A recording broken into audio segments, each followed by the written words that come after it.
Thank you for taking the time to click on L.O.R.E. Please subscribe here and don't forget to follow us on twitch.tv/LoreLivePlay.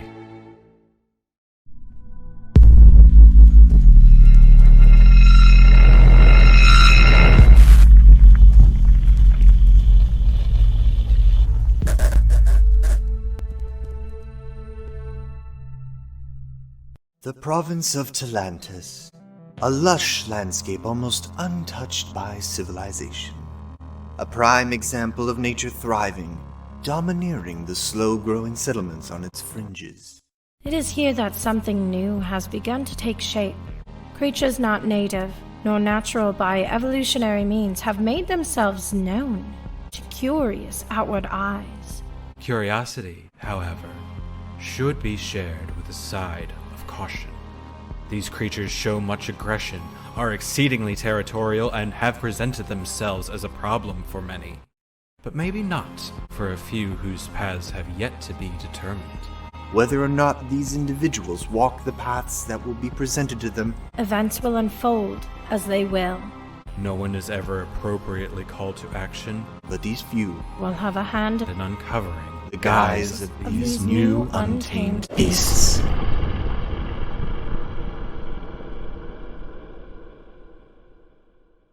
Greetings! Welcome to L.O.R.E and tonight's session of the Guise of Untamed Beasts. I'm your Dungeon Master, Mathew Garro, and with me are my players for this adventure. So let's start off with, to my right, we have Mr. Dylan Holstein. Introduce yourself. I'm Dylan. I play Azazel. He's a wizard. Hi. Just below, from my view, and that is, we have Sarah. Hello, I'm a lizard today.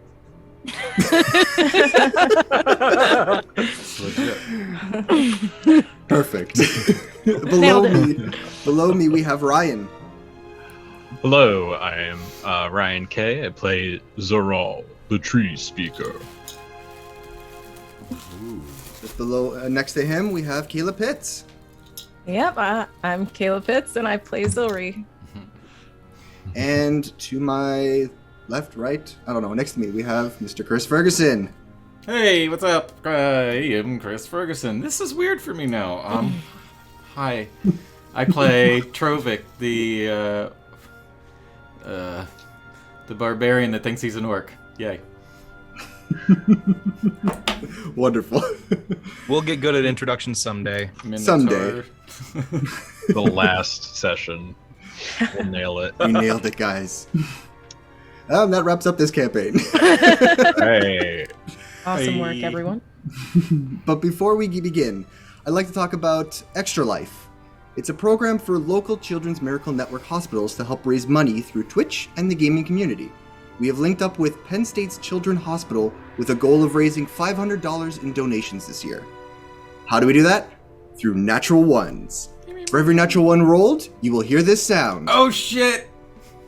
No! Dice jail! No cue! Dice jail! Dice jail! You will hear Chris play Dice Jail! Dice Jail!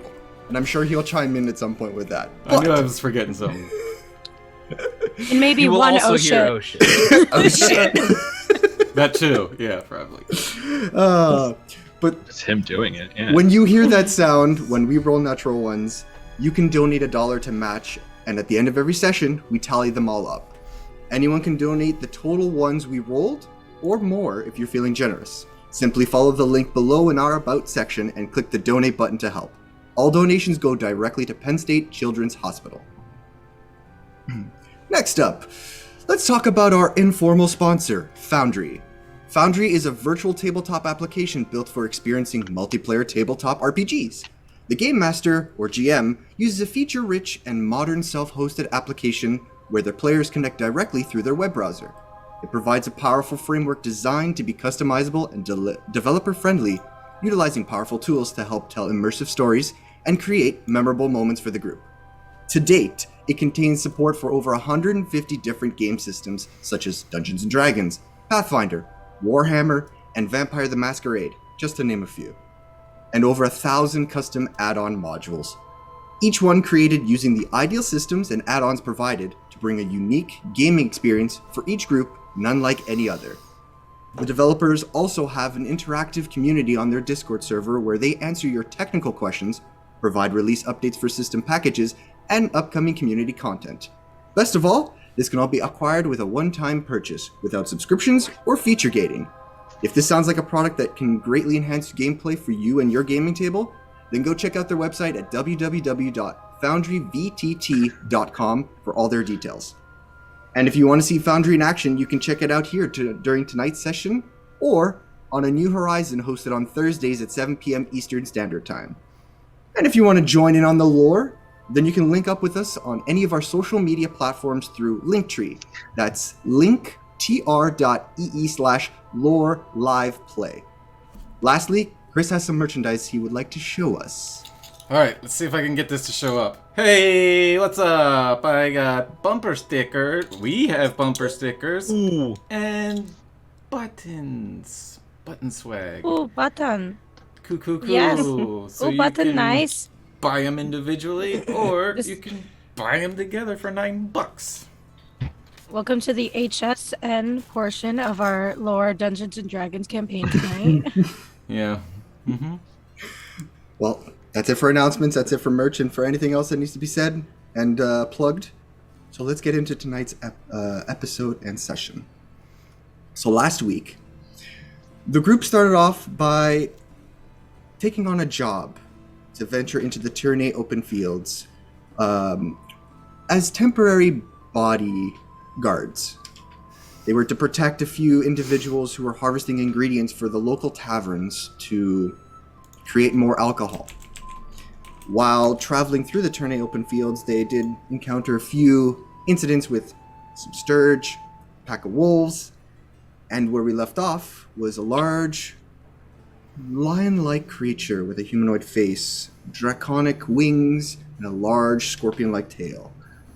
As it loomed and veered over a large outcropping and addressed the characters in the opening. A heated battle took place as it jumped from rock to rock and flew in the air, constantly taunting all the characters and trying to pick them off one by one. But unfortunately, it bit off more than it could chew, as the party themselves were able to, well, with the help of Orn and Zorro turning into a giant grizzly bear, bring this thing and held it in place to the ground, while the rest of them just picked off at it, until finally Trovic slayed the creature by removing its head.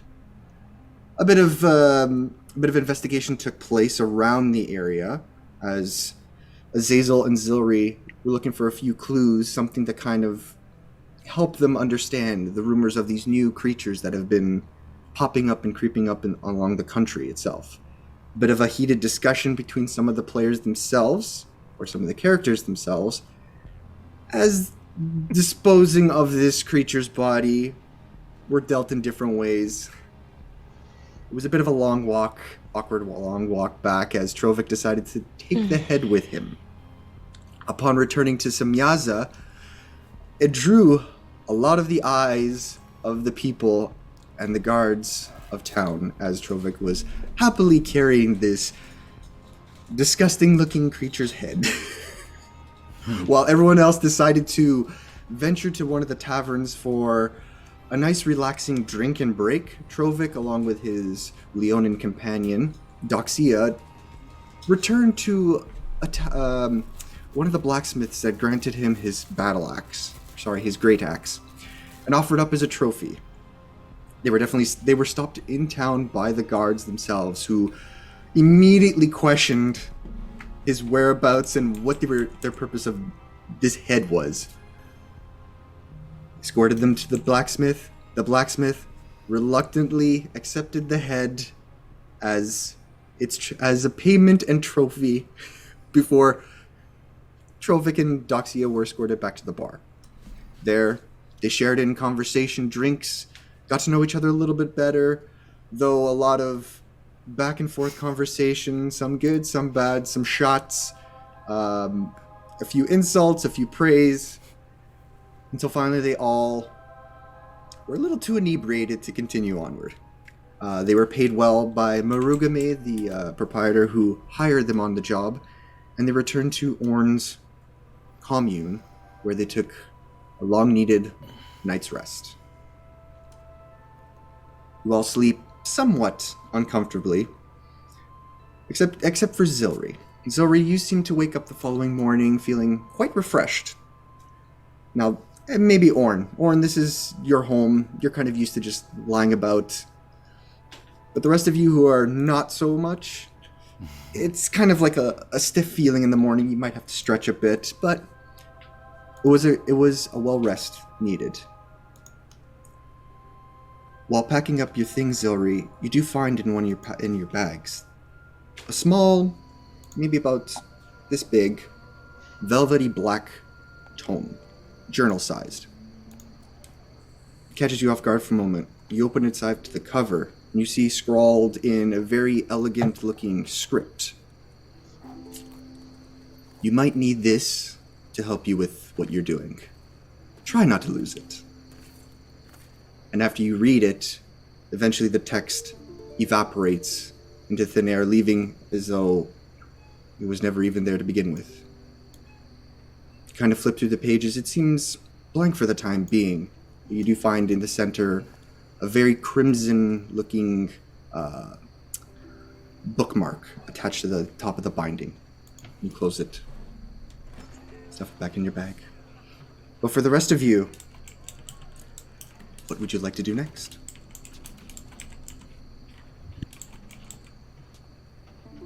Orn's gonna take a morning dip in fish. In fish. And fish. In fish. Oh, and fish. Yeah. In fish. Either way. All right, you gather your fishing rod, a net, and a few of your other supplies. And you immediately just leave. Just leave and head down to the Caster's waterfront. To book Azazel will sit up and start stretching out his horribly sore back. And but was she going out for breakfast? Is that what that is? Or are we missing out on breakfast now? Breakfast sounds good to me. Like, do they have breakfast here, or do we have to go? You have to go catch it. one of the other lizard folk that resides here with Orn kind of just they start getting up. They look at all of you and kind of just start going into the kitchen. You see, like, they pull out of like this, almost like this wet, this bucket filled with like still water. Pulls out like a trout, sticks it on the countertop, and immediately just starts cutting it up and gutting it with their bare hands. Sanitary. Pulls the bone with the head still attached to it, chucks it back behind it, and at first you wonder if it's going to hit the table or the floor, but you see another one of the lizard folk that slowly got up and just and starts crunching on the bones in the head itself. They kind of like spread out this mess of what once was a fish on the table, and gestures to all of you. Fish good, fish tasty. And then they pull out another one and start hacking at that. I was thinking we could go out for breakfast. Maybe. I'd take the fish. Yeah. Trovik will just respond with a fish in hand and mouth. And do you see this is both good idea? Yes. Doxia takes a chunk, kind of like with her claws, cuts a bit of it out that's hanging, takes a chunk. I always do like fish in the morning. Not always. That's good. After eating bits of this this fish, I'm also going to head out towards the waterfront. Okay. And just when I get there, I'm going to start doing a detect poison and disease ritual. Just take some a cup or a bucket of water and just try and see if there's anything amiss with it. Okay. You make your way through the streets of Semyaza, and it's early morning, maybe 8-ish, give or take, but it is busy. Not so much in the streets, but at the caster's waterfront it is very busy. There's a huge lineup, and you see Orn waiting in line to sign in and get a seat on the long line yards to cast her line in. But to you that doesn't really matter. It's more so you kind of make your way past them towards the edges where the barriers to the actual shoreline of the Riptide Bay are. Kind of like step over, walk down the bit of the rocky area, and just at the edge, fill a little cup of water. Casting the spell with your druidic magic, they almost like this wafting green and teal mist puffs out of it. Take a sniff. Take a sip. It's not poisoned. It's fresh lake water. Man, that's some hard RPs, Oral. I do try so very hard. Okay. Nothing seems to be amiss with the water of the lake. From within this vicinity, at least. Suppose after that, like the ritual takes about 10 or so minutes. I'll just like try to find Orn at their fishing spot, just sit by them or stand near them. Okay. It does take maybe about 15-20 minutes before Orn comes up to the harbor master's dock. The dwarven fellow. Let's see, I've forgotten his name off the top of my head.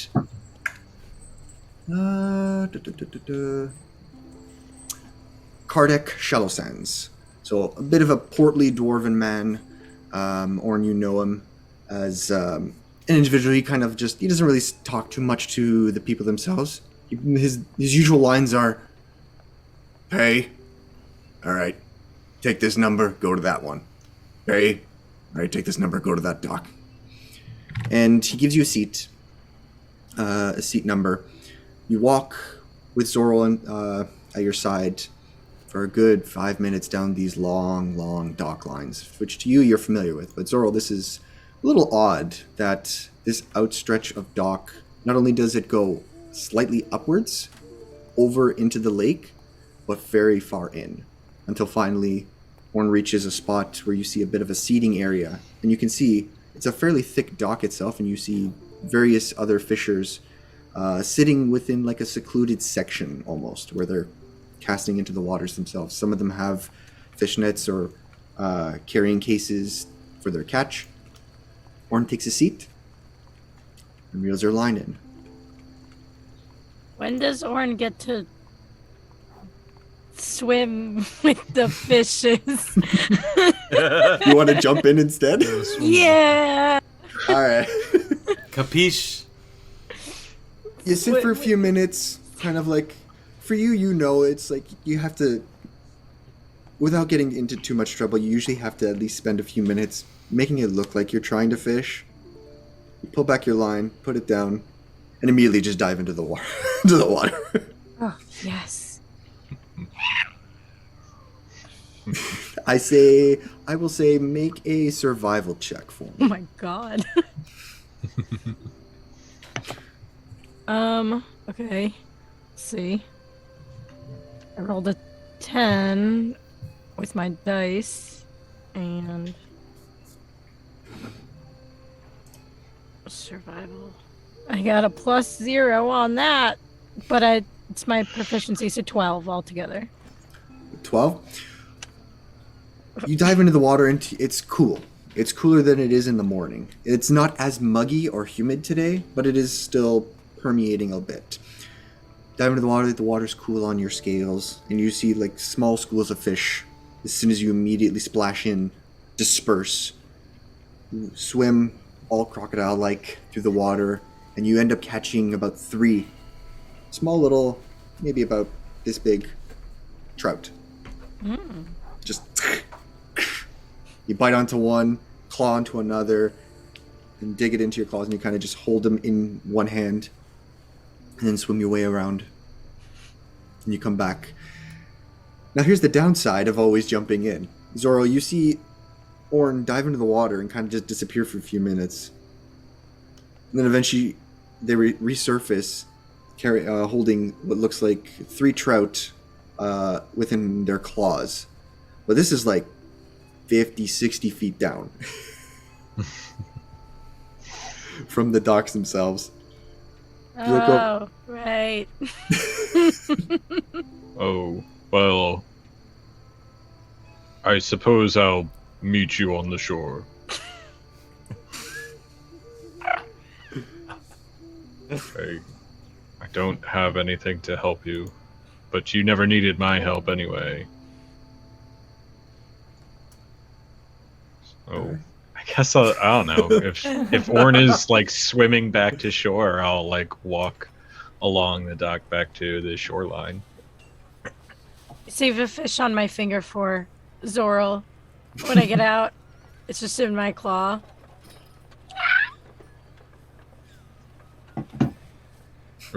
Are you offering it to me? Oh, yeah. Thank you. I'll get it when we're on land.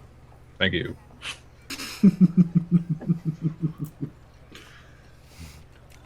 Can't do anything with this. Awkwardly, so yeah. While you guys are at the longline yards, what would the rest of you like to do? Trovik and Doxia, you were kind of like picking apart one of the fish that the other lizard folk have kind of like diced up for you and pulled apart for you, but Zazel, Kayla, Zuri. I'll look around. Is there anybody nearby in earshot? I mean, you are all within Orn's commune. Okay. I'll like look at the little flower and say, come here.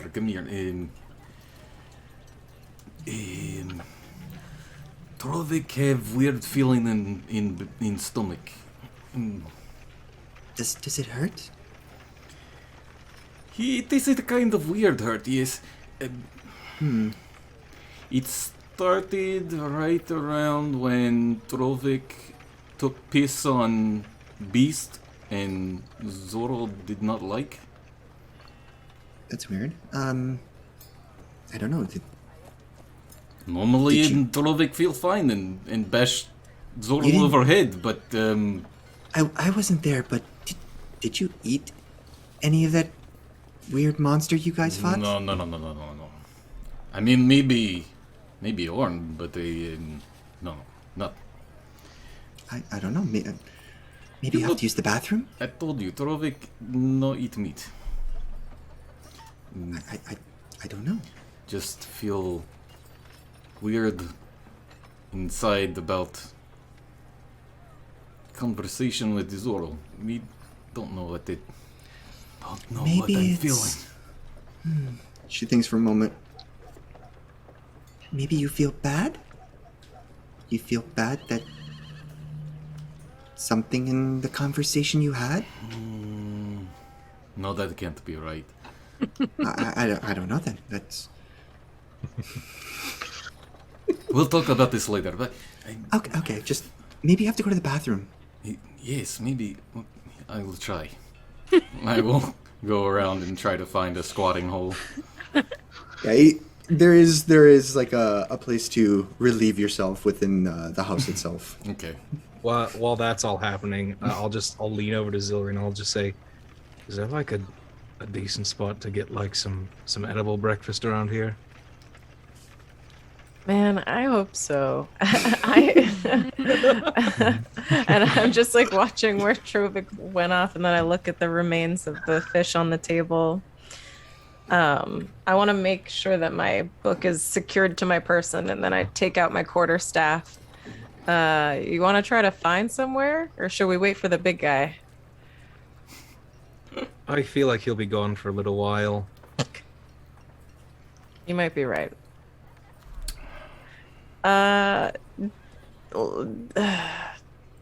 Hey D, we're gonna go try to find some food. Do you want to wait for Trovik? Okay, yeah, I'll let him know that you went to go get some food and you'll be back, or we'll meet you I don't know, what do you prefer? Yeah, I mean, we'll probably just meet back here because that's where, I mean, Orn will be back and Zoro Okay. will. They didn't really say to meet anywhere else, so we'll be back. Okay, that's yeah, let's do that. Okay, I'll be here. All I right. lean over to Azazel and I go, let's not go too far. Okay. Yeah, no, good plan. Good Yeah. plan. All right, cool. As the two of you decide to leave the commune, you hear like Doxia just kind of like say outward, "Oh, something's not sitting in my stomach anymore." As you leave the house. Oh no. Yep. Oh no. But Methinks I should have cast detect poison and disease in there. These fish have the gout. but the two of you leave the house, walk the streets. The streets are not as busy. It's cooler this morning, not as hot. I'd say make either a perception or an investigation check. One of you or both of you. I'm good at investigation.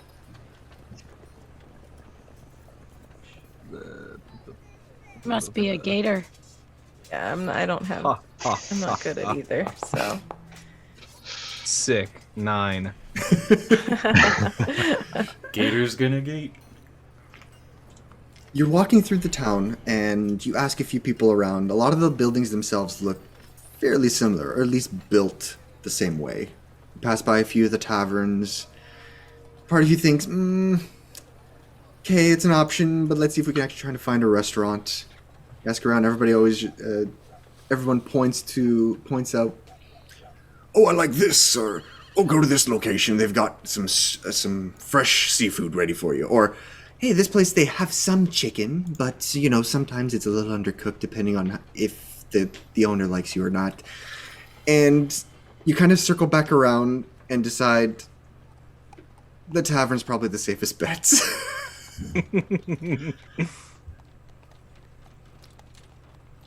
At least with a 9 anyways.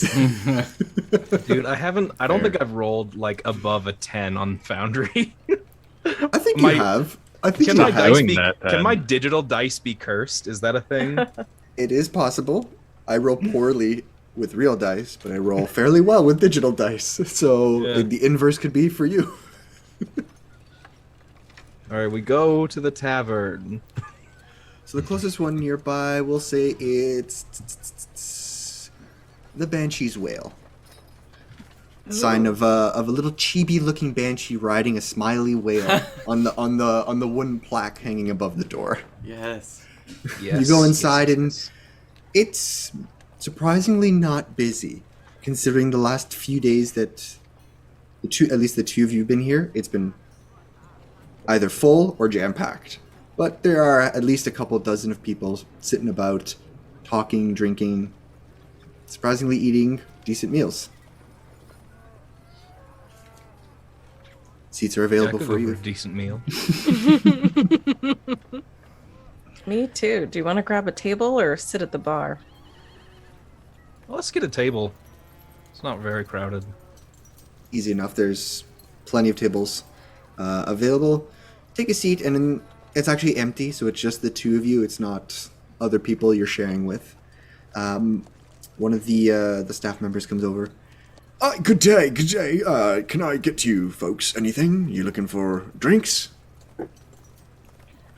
I'll take a morning ale. And then, do you guys serve food at this place? Of course, we've got a lot of different... so he kind of like... What time is it again? He looks around. All right, it's breakfast. We've got eggs, we've got ham, we've got steak, we've got bacon, we've got potatoes, vegetables. Ooh, steak, bacon, and potatoes for me, please. Steak, bacon, and potatoes for the lady. What else? Any particular ale? Stabatos. Stabatos. Just your best. I mean, morning ale's morning ale. So. Right. Okay. And for you, sir. Yeah, could I have maybe like a I don't know, I'm feeling a little fancy this morning. Let's do a rosé, and I'll do some eggs, I'll do some ham, and a little bit of bacon. Why not? Done and done. I'll be right back in about... Give it about 10 minutes. goes back. Is there any particular conversation you'd like to have between the two of you before the meals are brought to you? I just want to sort of like check out who's around us, if anyone, or like who else is in this place that might be at a table nearby. From immediate glance, there's the table next to you. There is 3 female orcs sitting at the table, and they're all like chowing down on what looks like at least a chicken each to themselves, and a big mug of. You can kind of smell it from here. Some strong drink that they have. They're just kind of chowing away at it. A handful of other, like dwarves, humans, couple of elves, and they all just seem to be keeping to themselves, talking, whatnot. No one from immediate glance kind of like sticks out. Mm.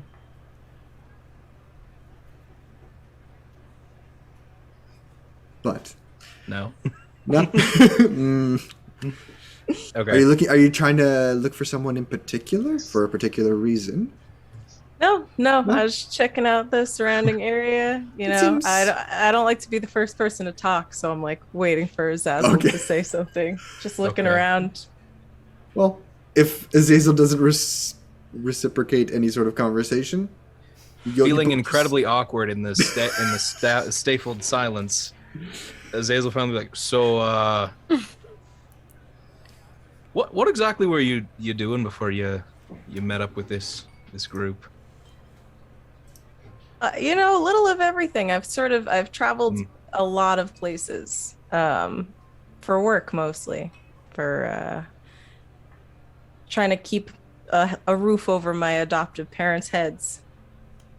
Right, So- right. Just sort of like odd jobs here and there, whatever pays. Yeah, and you know, I always, you know, I like the odd game. I'm pretty fun time gambling, for the most part. I'm not bad at it. I can make it. For like a lot of my childhood, I made a good living doing that for them, keeping a roof over their heads, winning games, making enemies. Enemies can be surprisingly profitable. It's very odd. Yeah, as long as they don't come after you and make you and your family move over and over again. But Is enough that- about me, Azazel. That seemed very specific. No, it's, you know, when you make certain enemies, and like my parents don't know what I do. They just know that I keep the money flow coming in. You know, I want them to stay proud of me and stuff. So I mean, if I tell them we have to move, sometimes they don't question it. We just go.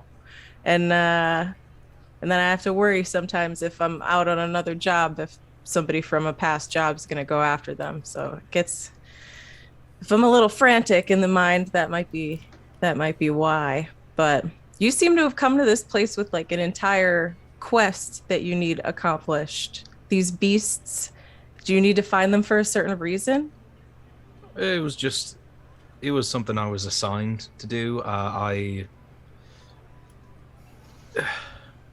had a fairly rigid upbringing, very frankly, they're pretty well off parents, and no, I went to academies and I learned magic, I learned arithmetic, I went and became a bit of an investigator. I'm an enquêteur, so I was told to come here and investigate the strange goings on. It's more of a job. I don't really see myself as having some noble quest or purpose. I'm just sort of doing what I've wanted to do and doing what's been expected and seeing what comes out of that, I guess. Was it your family that assigned you to come here? Oh no, they're not really in the investigative business. I wanted to go after the job because I loved mystery novels as a kid. My dad had this big bookshelf full of a bunch of different mysteries and stories, and I liked to try and solve them before the detective in the story, which, I mean, you can do it, the clues are there, and, you know, he's not going to know until the end, so you just solve it before the end, and you're good.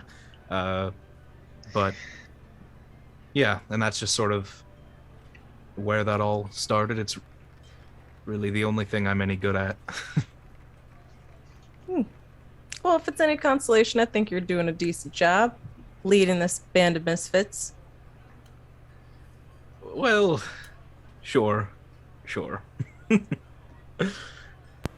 At this point, the employee kind of comes back and with both your meals and your drinks. The rosé, it's very smooth, not too bitter, and he brings you kind of like something similar to like just a general whiskey that you've had the other night. It is a bit of a, not a bland, but a kind of like Mild. I'm thinking more of like a carbonated, more carbonated ale, but it's got like this fiery aftertaste.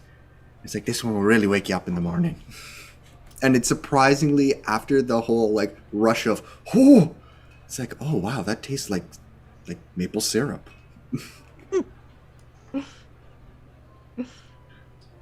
Awesome. During the meal, actually, there is one thing actually about you that I find very fascinating and very ponderous. You know, I learned my magic through study. I went to school. I had a bit of talent for it, and I learned from there. And I know, you know, one like Zoril, he draws his power from some nature thing. Druids they're interesting. He turns into a bear. It's crazy. I guess I'm just curious where it is that if you like learned your magic, if you were born with it, what exactly that process, because I know there's lots of different ways to get magic. I guess I just don't know what yours is.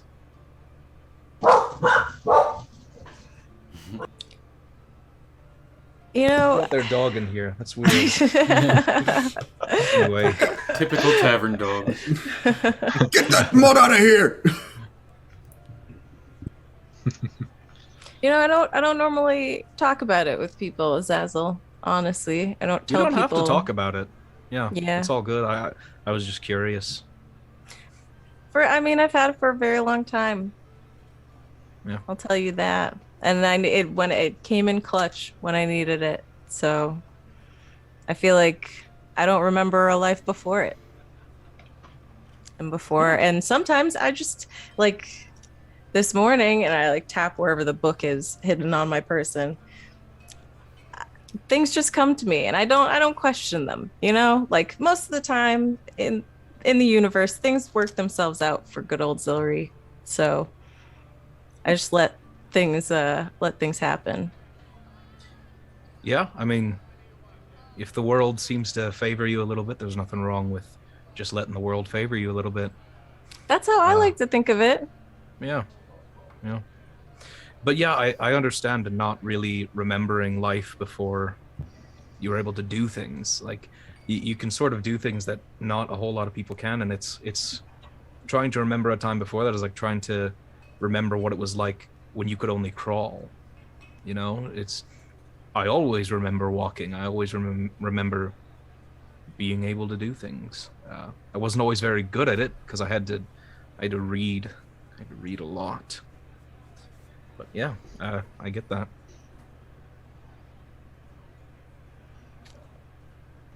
Yeah, man. I feel ya. Yep. I start eating my food. I've never had a normal conversation with this person. This is awful. The meal does go by uninterrupted, and what banter you have between the two of you, if you so choose to continue it or not, there is a bit of a silence, I would say, that I glean as the two of you eat, finish your drinks, pay for your meals, and then head back to Orn's commune, unless you'd like to go somewhere else. How about the rest of you? What are the rest of you doing? Zoril and Orn, are you returning home? Yeah. All right. So, on our way back, I just talking to Orn, and I take the fish they offer me, and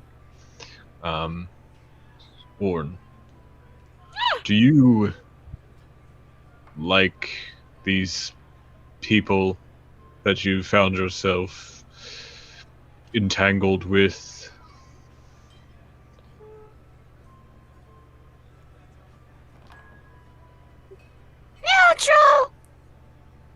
Neutral. Yes, I can't help but to agree. Why are you doing this with us? Why did you come along? Fish! Oh, fish. Orn, you are a simple being with simple needs. And I respect that.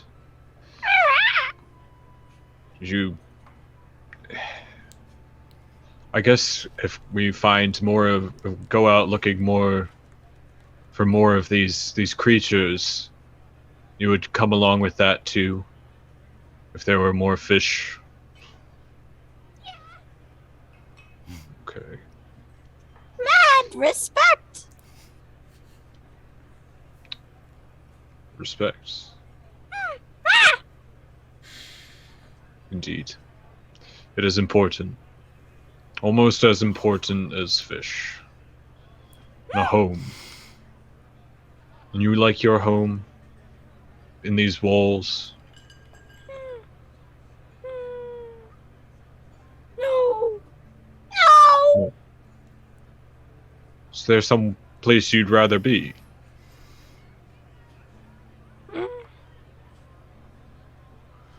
Beach! A beach. The coast.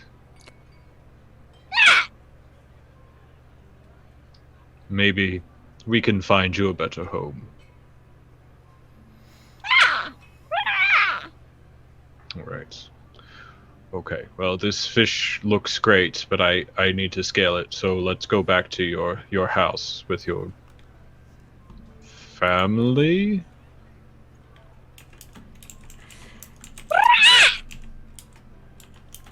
Right. Thank you, Orn. Orn follows Zorl back. Well, The two of you yeah. make your way back. Zori, Azazel, you have at your own pace make your ways back. Trovik, how are you feeling? Trovik comes back around, looks for Little Flower. Yeah, she's just waiting for you to finish so that she doesn't look too. She's starting to look a little green for a golden maned female lion. Like sick? She's looking a little green around the gills, so to speak. Trovik, are you okay? Are you done? Can I? Go ahead. What you feeling? She quickly walks over and immediately just starts throwing up again. Oh, no, perhaps. I hope it's not contagious. She kind of lifts her head up from the toilet, and she's like, "Oh, I don't know what you guys gave me last night, but those drinks, as tasty as they were, all it's doing is making me feel gross." And she immediately starts throwing up again. Let it all out. I just start patting her on her back. It is good to make room for more later. That's the way to do it. It's you'll be fine, Little Flower. Thank you. I'm okay. Good. Now you can give Trovik advice what to do about the bellyache. She sits down and be like, "Does your stomach hurt from all the stuff that you drank last night? Because what I drank did not sit well." Never. It is different pain, weird, never felt before. I don't know. Now, she is pretty young. Smart as she might be, she is a little inexperienced. Roll for it. I'd say she thinks about it for a moment, trying to figure out an answer for you. She's like, I don't know, maybe it's... If it's not something you ate, maybe it's something you're feeling?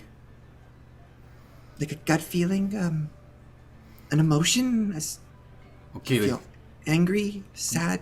this gut thing, Yes, that is where it feels I get that. bad. I'm not sure. Maybe one of the others have a better idea. If it's I don't want to talk to the others about it. It is... well, they helped you. Maybe they have an answer for you. They totally don't like talking about weird feelings with other... It is not strong work thing to do. Well, then maybe drink some water and it'll go away. Okay. You Maybe want go me for- to bring you other? It is... Yeah, I think I will. Okay. You see one of the lizard folks kind of pops their head into the washroom area. Are you okay? Lots of gurgles and spits. I think we need some water. And just pops his head back. A few minutes later comes with like what looks like two poorly made wooden cups of water. Drink. Doxia kind of just downs the water. Yes. Okay, starting to feel a little better now. Okay. Nope. I don't know, Trovik. We'll figure it out. And she kind of just sits down. The rest of you eventually show up. Your two little groups back to Orn's commune. Yay. And you see Trova kind of just standing over Doxia. Doxia is just sitting against the wall, kind of like looking a little flustered. And Trovik's just kind of like holding his stomach.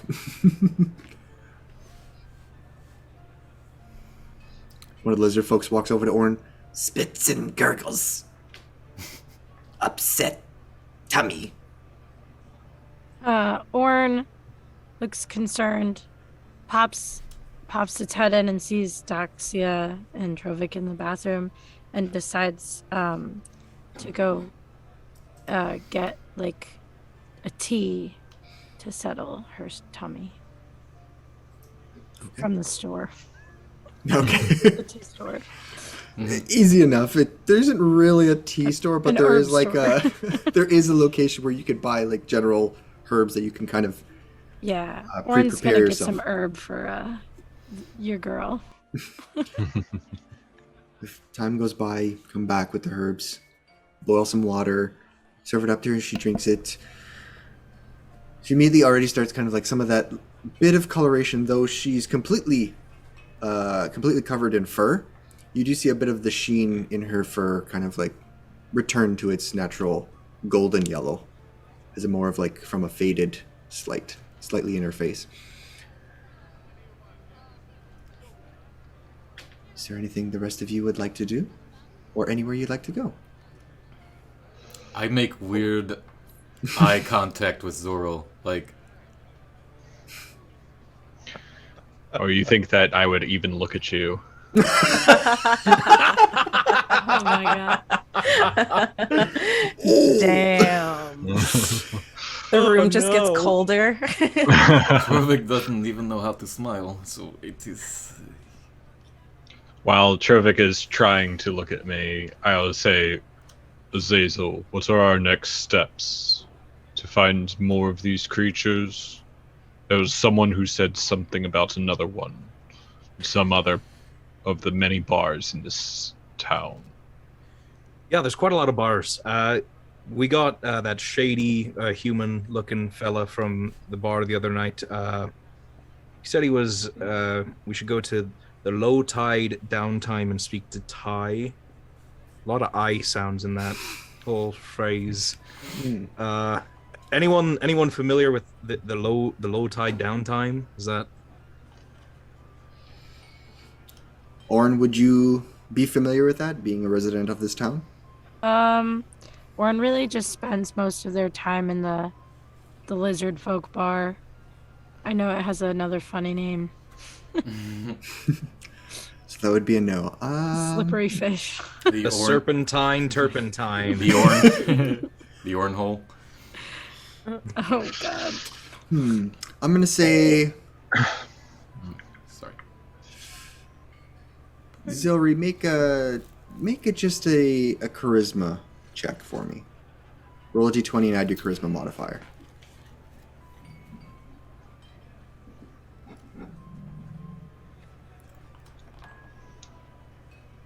11.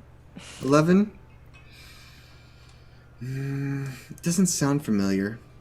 You've heard a lot of the many bars in town and come across, well, anything and everything to do with fishing. But the name itself escapes you. It might not have been something said. Okay. Who do you think would be good to get that information from? Orn, do your friends, family, the other folk here, do they sort of frequent a bit more places, or? Warren turns to the others and is like, "Hey guys, do you know anything about what they know, what they need to know? Y'all go to the other places?" They all rolled poorly, so This place doesn't actually exist. two of them look at you and don't really respond. One of them is just like shrugs. No, that's not helpful. Yeah, Okay, Warren turns back. Yeah. You think maybe like the dockmaster? Do you think he would have a little bit more idea? Because I imagine it's by the waterfront. It's called the low tide downtime. It sounds like a place sailors would go on their off time, or fishermen, I guess. It's a lake. Ask. I think Orn is right. We could probably ask someone about Tao. Yeah, okay. No, the other person that has been around here longer than us probably won't say anything, even if she did know. I just rolled and I didn't know. Sarl doesn't trust you. Yeah. It got. Yeah, okay. Let's even go colder in talk to the dockmaster, everybody. Yay! It's a cool day, but it's starting to get chilly, especially in this house. You all leave and head out to the streets. I'll say it's easy enough. You ask the first person you see, and they're just like, "Oh yeah, I know the place. Out of town, just past the Caster's waterfront. Look for the big, tall building. It's practically the only one that has 2 floors." Oh, And he kind of All gives right, you then. directions to the place. thank you, sir. No problem. And he goes back to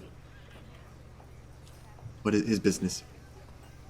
Takes maybe about a few minutes, a bit of a easy walk. You go down back to the Caster's waterfront, and head somewhat westward into a different part of town, to the lower dock area, and you do see a lot of the buildings here are all built relatively the same.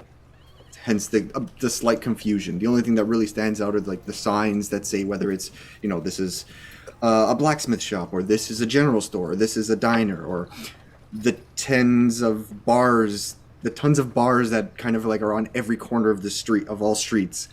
But there's this one lone building in between a handful of other buildings themselves that's definitely sticks out.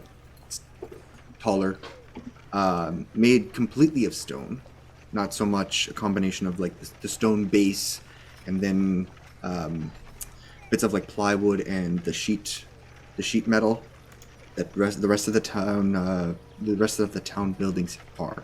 This one is completely stone, and you see 2 individuals standing out front. They look like their garb and attire is a little bit cleaner, not by much compared to the way this town lives and acts and breathes and their daily activities, but it looks a little bit cleaner. Arms folded, an orc, male orc, and another male half orc just standing by the door. Do we gather that these people are like bouncers, essentially?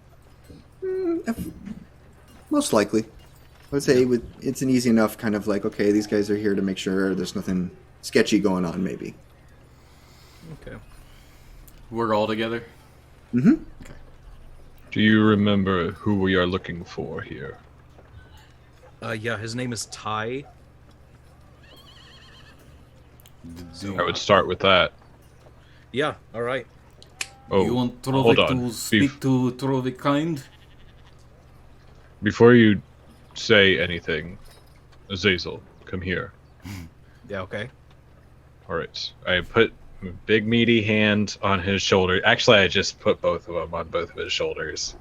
My hands are about the size of his head. I just look down into his eyes. I say,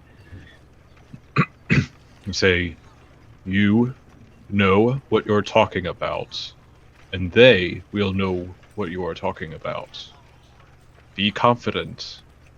Take this, and I will cast Enhance Ability on him. For Eagle's Splendor, you have advantage on Charisma checks for the next hour. Hey, that's pretty good. May come in handy. I know what I'm talking about. They'll know what I'm saying. Whatever you said, I repeat that. Okay. I'm gonna approach the two orcish fellows. Mm-hmm. They kind of just look at you. The half orc is maybe slightly taller than you. The orcs are usually taller in general, maybe about almost a foot taller than you, and they just kind of look at you.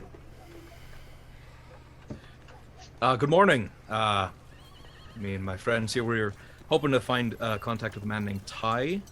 We were saying we were told we could find him around here. They both look at each other. Yeah, he's inside. Wonderful. Are we just allowed in, or are you just here to make sure? Yeah, just no funny business. Oh, believe me, no one in our group is particularly funny. The half orc kind of chimes in. Oh my god, what a solid burn. Just all of us at once. The orc kind of just stares at you, somewhat clueless. It kind of went over their head. The half orc's like, yeah, just go in there, have some fun, spend some money, and if you're gonna pick a fight, try to bring it out here. But if you're gonna pick a fight in there, your asses are gonna get handed to you. Just a word of warning. But go on ahead. They let Fair you enough. I'll motion for the rest of the group that we can head in. in. All right. You all follow suit behind Azazel. Easily, unobstructed, come into this large area.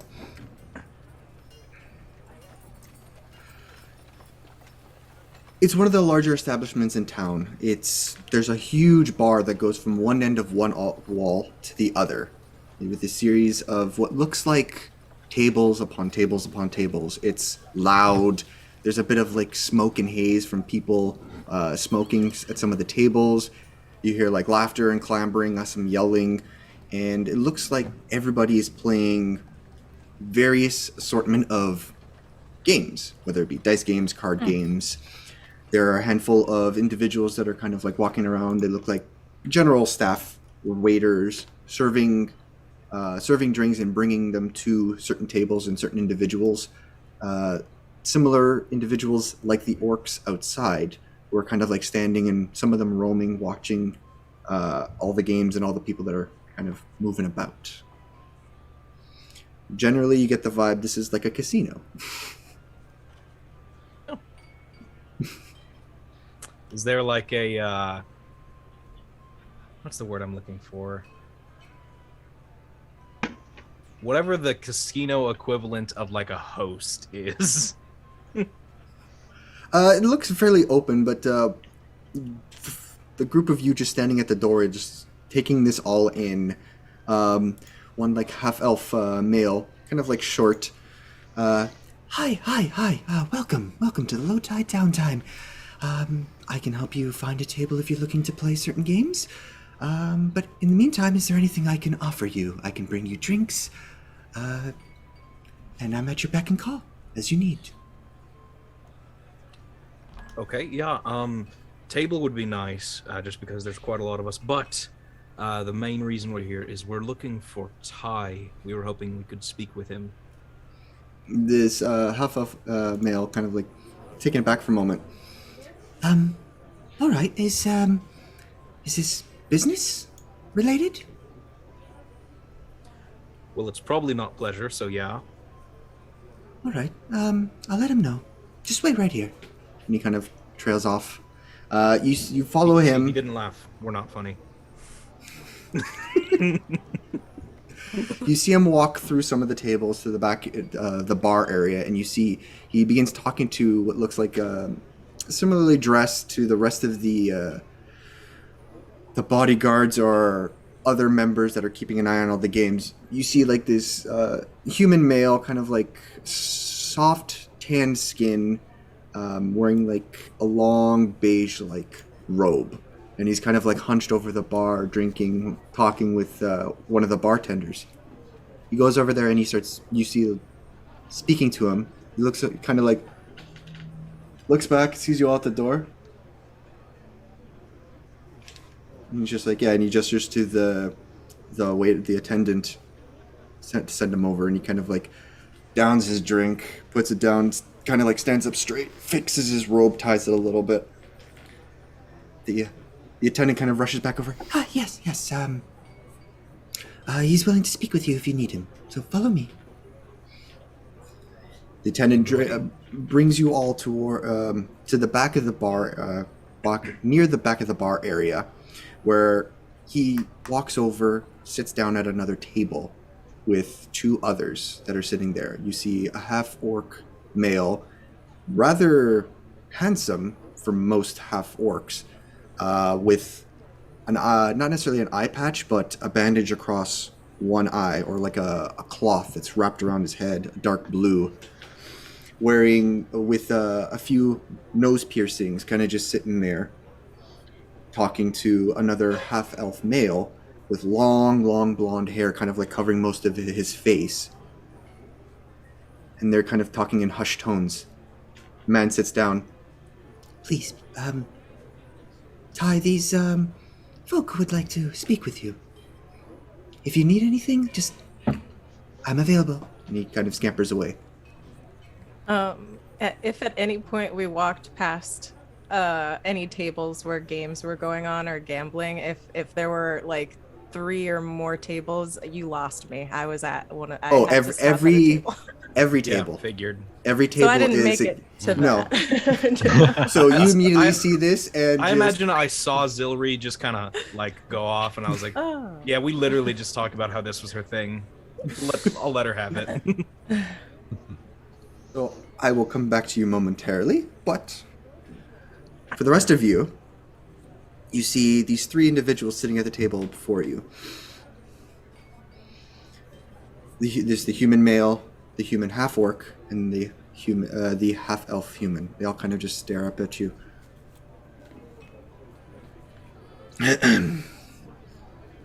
So, you're looking for me? Any particular reason why? Yeah, we ran into I believe it was a friend of yours the other day, and he said that you had some information about, we'll say, creatures of interest in the area. I mean, I have many friends, but it's possible I could have something for you. Creatures. He kind of ponders, and he's got like this sheepish grin on his face, and he's got a bit of like now that you can see him up close, a bit of a boxy face, sunken eyes, and a very pointed goatee. And the other two are just kind of looking at him. I might know something. But if you're looking for information, what can you do for me? What can you offer me? Warren is gonna try and persuade him with fish.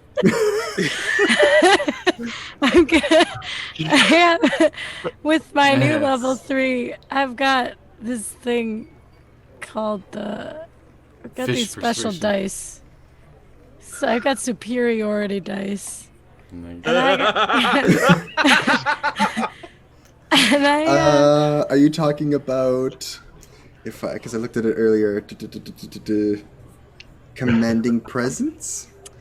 Yeah. I mean, sure, you could. Well, okay, so how are you trying to? Are you trying to persuade? Are you trying to I'm gonna try and intimidate? Or are you... persuade him that, we got fish. Okay, so If he helps you... us, I'm gonna give him some fish. I enhanced the wrong person. Okay, Clearly. make a persuasion check as you pull out from one of your satchels. You pull out one of the trout that you caught earlier this morning, and you kind of like place it on the table. Wait, oh my god, hold on. It's hold on. I got a 0, but it's not a natural 0. So I'm gonna use my other dice. Did you roll a 1? I rolled a 3, but my charisma's -3. No, hold on. I gotta roll a D8 for the other thing.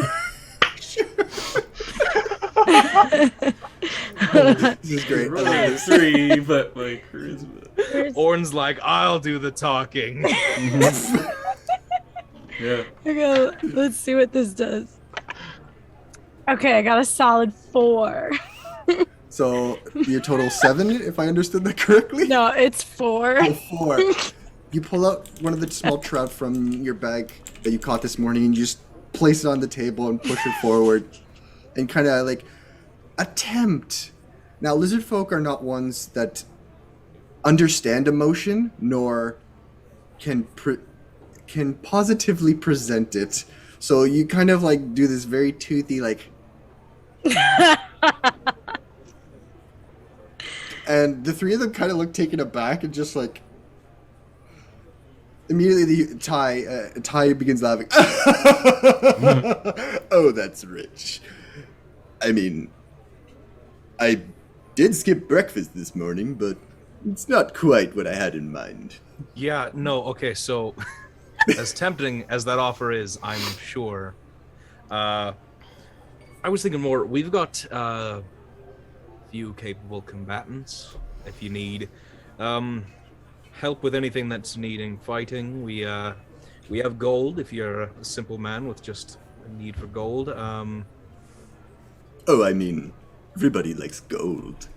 Of course. Everybody could use a good strong arm. He looks over at the other two. Garth, what do you think? And the half-orc is just like, Ty, I don't care what exactly you have to do with these people, but deal with it so we can get back to doing our thing. Of course, boss. No worries, no worries. He looks at the rest of you. Tell you what, I've got a fantastic idea. I haven't played a good game in a good while. If any of you can beat me in either Double Decade or Storm, I'd be happy to present whatever information you're looking for. I'll immediately pull out a copper wire and point towards Zillery and give a message. Just be like, hey, yeah, we're going to need your very specific set of skills. I'll quickly jump over to Zillery. So Zillery, you're like, as they were going, you immediately stopped at like the first table, you stop and you see a bunch of people playing card games, a series of different card games, and your eye just peaks, and you're just like, and you're waiting for a chance. The dealer at this particular table, they're currently halfway through the round before you hear Azazel kind of chime in your head. As you're patiently waiting to take a seat next to these individuals. Oh, I haven't sat at the table yet. There isn't an open spot at this one yet, but the dealer has acknowledged your presence and has specified to you, it's like, all right, as soon as this hand is over and the next person leaves, you're more than welcome to deal in with this one. This one is called Bones.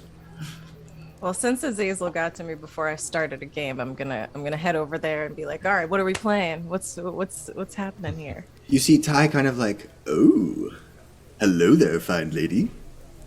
Your friends and I were just having a conversation. They're looking for some information, and I am more than happy to offer them if they can beat me in a game.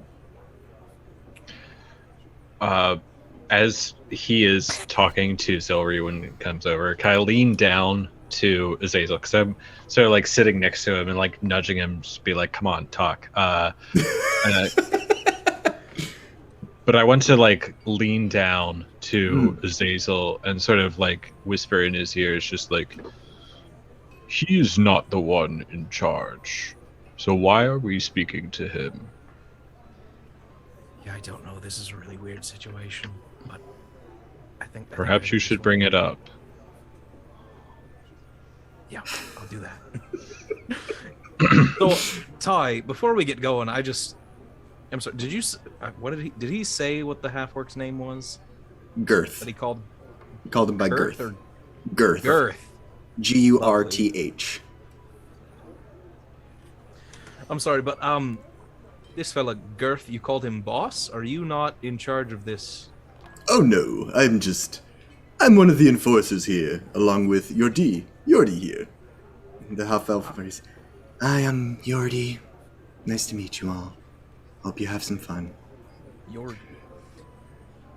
Well, if you're the one who's going to be playing us, I think it's only fair to also let you know I'm a bit of an enforcer myself.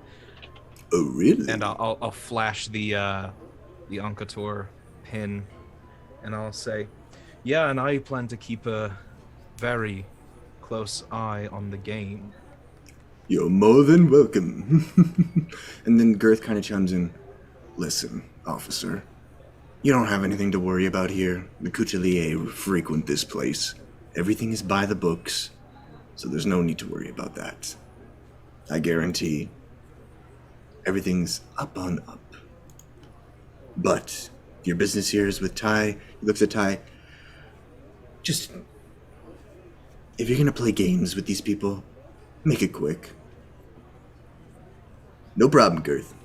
So, who's gonna be playing with me? Is it you? And he kind of points to you, Azazel. Is it you?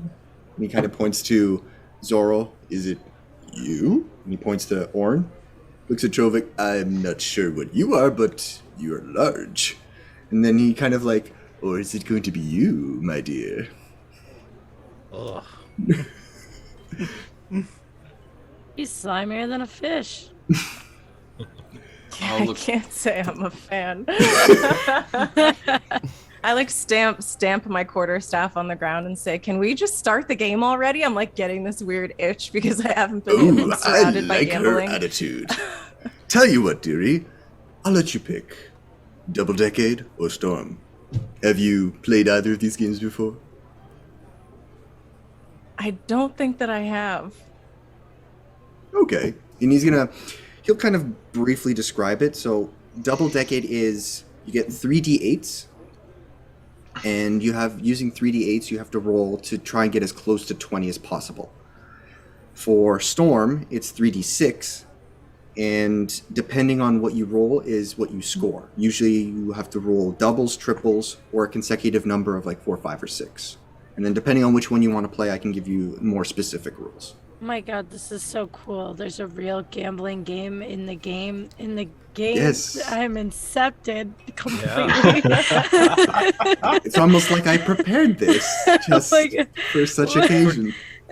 For Double Decade, is it like other number-based games where if you go over, you're out, or is it just close to? So Double Decade is you first start with your ante, then you roll 2 d8s, and that's your total. Then you can bet again, and then you roll your third d8. And if it's higher or lower, it doesn't matter, so long as it's as close to 20. Okay. You can also then start a separate pot to get one last d8 to either add or subtract to your total. So that's Double Decade. And it's to get to the closest to 20. Storm is a little bit more finicky. You roll 3d6, and your score is dependent on the single die that is not doubles, or so you have to roll doubles essentially. So if you roll 2 4s and a 5, your score is 5. If you roll 2 6s and a 1, your score is 1. If you roll triples, you have a higher chance of winning. If you roll a 4, 5, or 6, it's an auto win. However, conversely, if you roll a 1, 2, 3, it's an automatic loss. So this one's more of like double decade. Double decade. Okay. Perfect. I like this. Yordi, clear us the table. We got ourselves a game to play. Trovik looks at Azazel. We going to fight here? No, this is more of a battle of the mind. More of chance than anything, really. They roll dice, and then however the dice roll. They use their heads. Yeah, I don't know who would ever roll dice. Trovik can for use fun, head. but I guess They have here we big are. Sharp. No? Okay. No, you don't use your head to roll dice. I'm sorry. Sorry about that, friend. They're not going to bash heads. No, If we go they to- So Yordi kind of like chimes in and she's like, all right, Ty. He gets up, very calmly goes over to one of the tables, starts talking to a few of the players there and the dealer. And they start, a couple like disappointed grunts in it. And he's like, but eventually they do clear out. Don't worry, Girth. This won't take too long. Or it might. And Girth's just like, knowing you, Ty, I swear, you're the one who should be worried. Why do you say that? Oh, you're going up against a woman, that's why. And he just smiles. Oh, come now, Girth, you don't have faith in your old friend Ty. Not when it comes to women, no. I'll show you. He kind of walks over to the table. Shall we? I turn myself into a version of him. I disguise myself as him as we head towards the table. So you look exactly like him? Yeah. Well, I kind He's of like, like a take a- girthier version of him, honestly. Oh, you disguise yourself as Girth. Or Ty. I'm gonna disguise myself as Ty. I'd just give Okay. him a mirror version of himself while we He play. looks at himself and he's like, whoa. There's one of these? Almost kind of like wants to reach out and like touch your face. God, I'm good looking. And he goes like, this would be interesting. I'll You know what's pull over out there? my wire again and I'll message to Zilri. That's the wrong move. Girth says use your feminine wiles. Just give me 1 second. So, Kayla, you will need, I would say 4d8. Use your Gives me a Johnny Bravo vibe. Whoa, hey there, pretty mama. Man, I'm pretty. Very Come on, get bro with me. vibes. I only have one d8, so. I'll Okay, roll it. just keep a note of what you roll. So, okay, I've got myself my d8s. All right. So he sits down across from you, grabs a series of cards. It looks like a smaller deck. And he kind of sprawls it out in front of you, kind of shows you all the cards, and it's just a series of numbered cards that go from like 1 to 8. And with like 7 different suits. And folds them back over, starts shuffling the deck, gives it to the dealer. The dealer then shuffles the deck and starts dividing and whatnot. And he starts passing out 2 cards to the 2 of you. Goes into his pocket and he puts down 5 gold. So, my dear, we start off with a 5 gold ante in this location. Are you familiar with gambling games? I don't like to assume. But something tells me your pretty face is quite familiar with this. In my best Thai impression, I say, 5 gold is fine. I'm totally used to that in my parts. And I throw 5 gold on the table. Of course. So roll your first 2d8. Make note of those numbers, but do not tell me what they are. It's gonna happen. You got a good starting hand, I presume? And he puts down another 2 gold. So now this is the betting round. So you can either call or bet more. So the total pot now is 7 gold. I say, you presume correctly, and then I double the pot with another 7 gold. Ooh. So now it's 14. Mm-hmm. Oh, I'm liking you more and more, especially when you look like me. He drops down another 7 gold. Okay. So now, this is the third D8 you can roll. But for you, with your skill, you get advantage. Cool.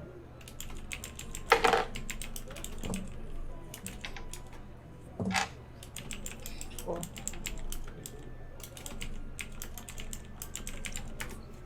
So I should have 3 numbers for you now, right? You should have a total of 3 numbers. Okay.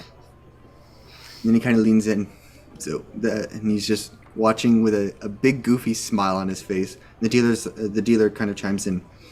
And he's looking a little confused, seeing that there's 2 versions of Thai, and he's like, well, you have the option of placing a side bet for another card. Sirs? So you have a choice. You can make another side bet, and you can get another D8 that you can either use to add or subtract to your total to get to as close to 20 as possible. And then if I do that, I have to use that 4th number. Yes. So, but the choice, it's optional. So you can stick with the 3 numbers you have as your total, or you can attempt to bet more money on a separate pot to either increase or decrease what your total is. Yeah, I'll do a side bet. Okay. Do I pick? Okay, so you I get pick to the decide. amount. Yeah, you can decide the amount. I'll do 5 gold. Okay, so there's a separate pot of 5 gold and one of 14. He's like, all right. I'll match you your 5 gold on your separate pot. Let's see where this takes us. So now it's a total of 10 as a side and 14. Ooh.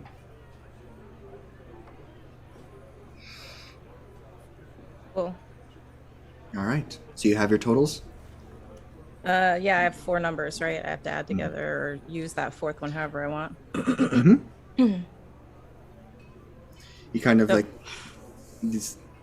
the dealer's just like kind of like looking back and forth. Thai starts. It's me. Don't worry. And he kind of flips his hand over. He has a total of 16. That's too bad today, buddy. And I have a total of 19. Ooh. And I drop the disguise and I stand up for the table and I say, anyone else want to play? He's just like, he doesn't look disappointed or unhappy. He's just like, his smile just widens and he's just like, bravo, bravo. Woman after my own heart. Well, you won fair and square. I will gladly help you with whatever it is you're looking for. And I'll say we'll take a few minutes of a few minutes break earlier, and we'll chime into this conversation next. So everyone that's watching, we're gonna take a quick early break for a few minutes, but we'll be right back. All right. Cool. Don't go anywhere. Don't go anywhere. More converse. What happened to the stream? Where's the D&D? Stay tuned, adventurers. We'll be right back. Oh, I get it. Pee break. Incoming DMCA. And we're back. Welcome back, everyone. We're back. Sorry, I really had to use the bathroom, but we're back. We're ready to play. Right. So, to continue where we left off, L.O.R.E and Ty Holden of the Low Tide Downtime had a friendly game of Double Decade, and though his demeanor is both creepy and unwanted, Ziller was able to easily bust out a win. And he happily offered to assist them in whatever way they needed. All right, my dear, what exactly do you and your compatriots here really need? You've beaten me fair and square, and I'm happily obliged. Silvery, I lean forward seductively and I'm like, well, actually, Ty, and I scrape all of the gold towards me and go, you can talk to him about all the details. And I point at Azazel as I'm scraping my gold into my pockets. An eyebrow raises as you go leaning closer, and then it slowly lowers. But he still keeps that goofy, sheepish grin on his face. Very well. Mr. Hobgoblin, sir. How may I Please, be of assistance? Mr. Hobgoblin was my father. Call me Azazel. I see what you did there. Clever. Yeah. But- So I was sent here and I sort of brought this lot into helping me out here. There's been some reports of some mysterious or large aggressive beasts in the area. Some things that don't really seem natural by any stretch of the word, and I was told by a certain individual that you might have some information about that. One in particular, at least the one that initiated this whole search, was a particularly large reptilian-looking thing, sort of like a crocodile with antlers, but like 15 feet. Ooh, sounds dangerous. Can't say I've heard or seen any one of those things. I usually spend my time here, in this lovely little place. Interesting. He thinks and ponders for a moment, looks at all of you individually, with a smirk on his face. Tell you what, I can offer you 2 suggestions. First one, it's probably a little bit more to what you're looking for. Kind of points behind the lot of you at another table. See that tiefling woman over there? Her name's Camilla. She's a bounty hunter. She tends to frequent in and out of the town and wherever else I need her to go to retrieve business. But yes, quite. She's he's just kind of like just staring at her and not even looking at the rest of you. Just one thing though, she is a bit of a fiery personality, aggressive, can definitely put a man on his ass. My kind of woman. But to the point. She might be able to help you out with that. I mean, she gets around a lot. No pun intended. No, do not even speak plainly to her like that. She will literally rip your nuts off. But she may have seen a thing or two on her travels between towns, even out in the wilds.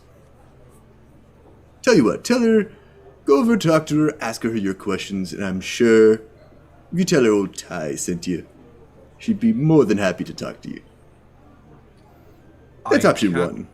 I can't tell if I should leave that part out or not. I mean, the choice is yours. Her and I work very closely on the regular. The way you say that makes me think that that either isn't true or she keeps her distance. That's anyway, option 2. Yordi kind of like chimes in. He's a bit of a perv. Yordi, oh yeah, Yordi, I gathered please. that. Why are you talking to me about... Why are you talking to these players and visitors about me like that? Because you sometimes need to just stop talking. But, yeah. Don't mind Yordi. He's shy. Doesn't know what he's talking about. And before he starts talking again, his face kind of almost sours a little bit and gets very straight and serious. The second thing I can suggest needs to be between us and only us. Do not speak of this to the Goutelier. Do not speak of this to the boatswain or any other individual of this town. Don't even talk to Girth about it. Ty, I don't think this is. Don't worry, Yodi.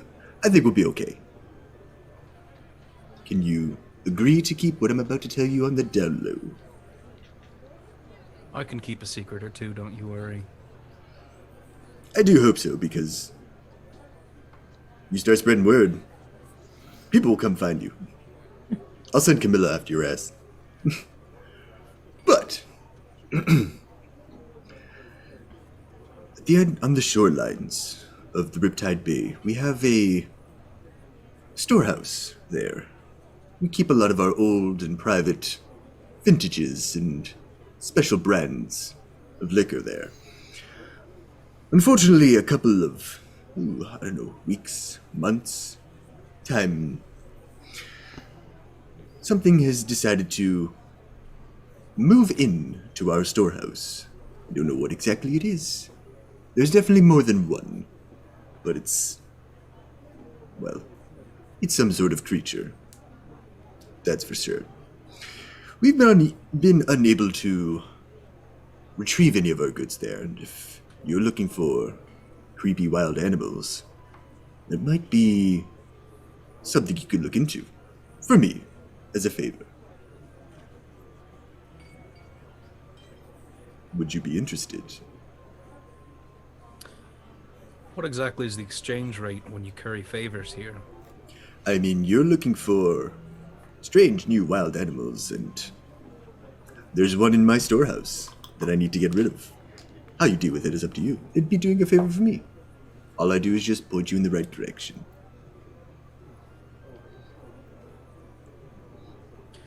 Give me a second to talk amongst my compatriots, and of course, I'll give you an answer. You know where to find me. And he gets up from the table. Yordi, I need a drink. And he just rolls his eyes. Follow suit. Wow, that's exhausting. Okay, so our two options here: we work with Camilla, or we become some sort of exterminator for his storehouse.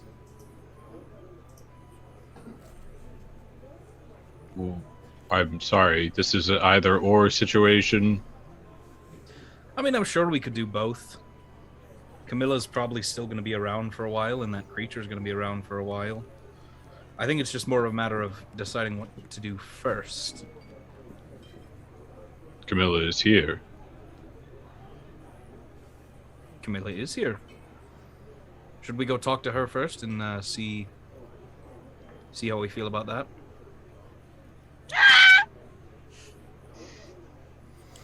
Compelling, truly. Drovik, Zilri, Go get her. You guys have... Yeah, okay, I'll go put the charm on. I hate that. Don't ever let me do that again.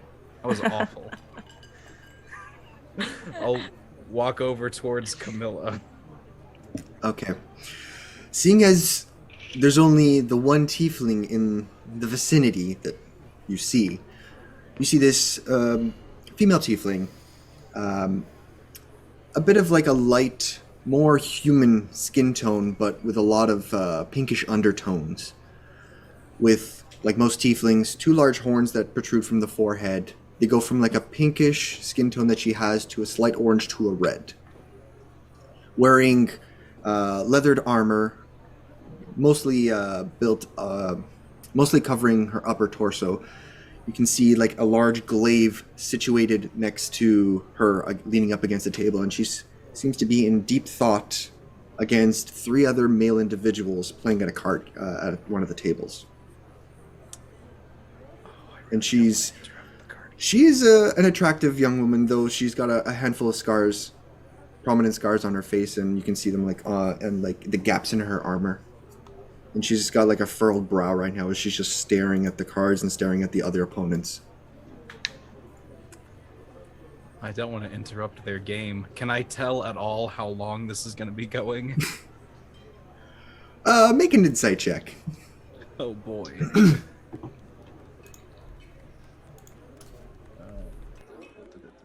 I go try to stand right behind her and see what hand she has. 21. 21. You gather reading from the room, like this table in particular, everyone is ignoring anyone that is not playing. So unless you want to chime in, they probably will pay you no mind. Zuri, just looking over her shoulder,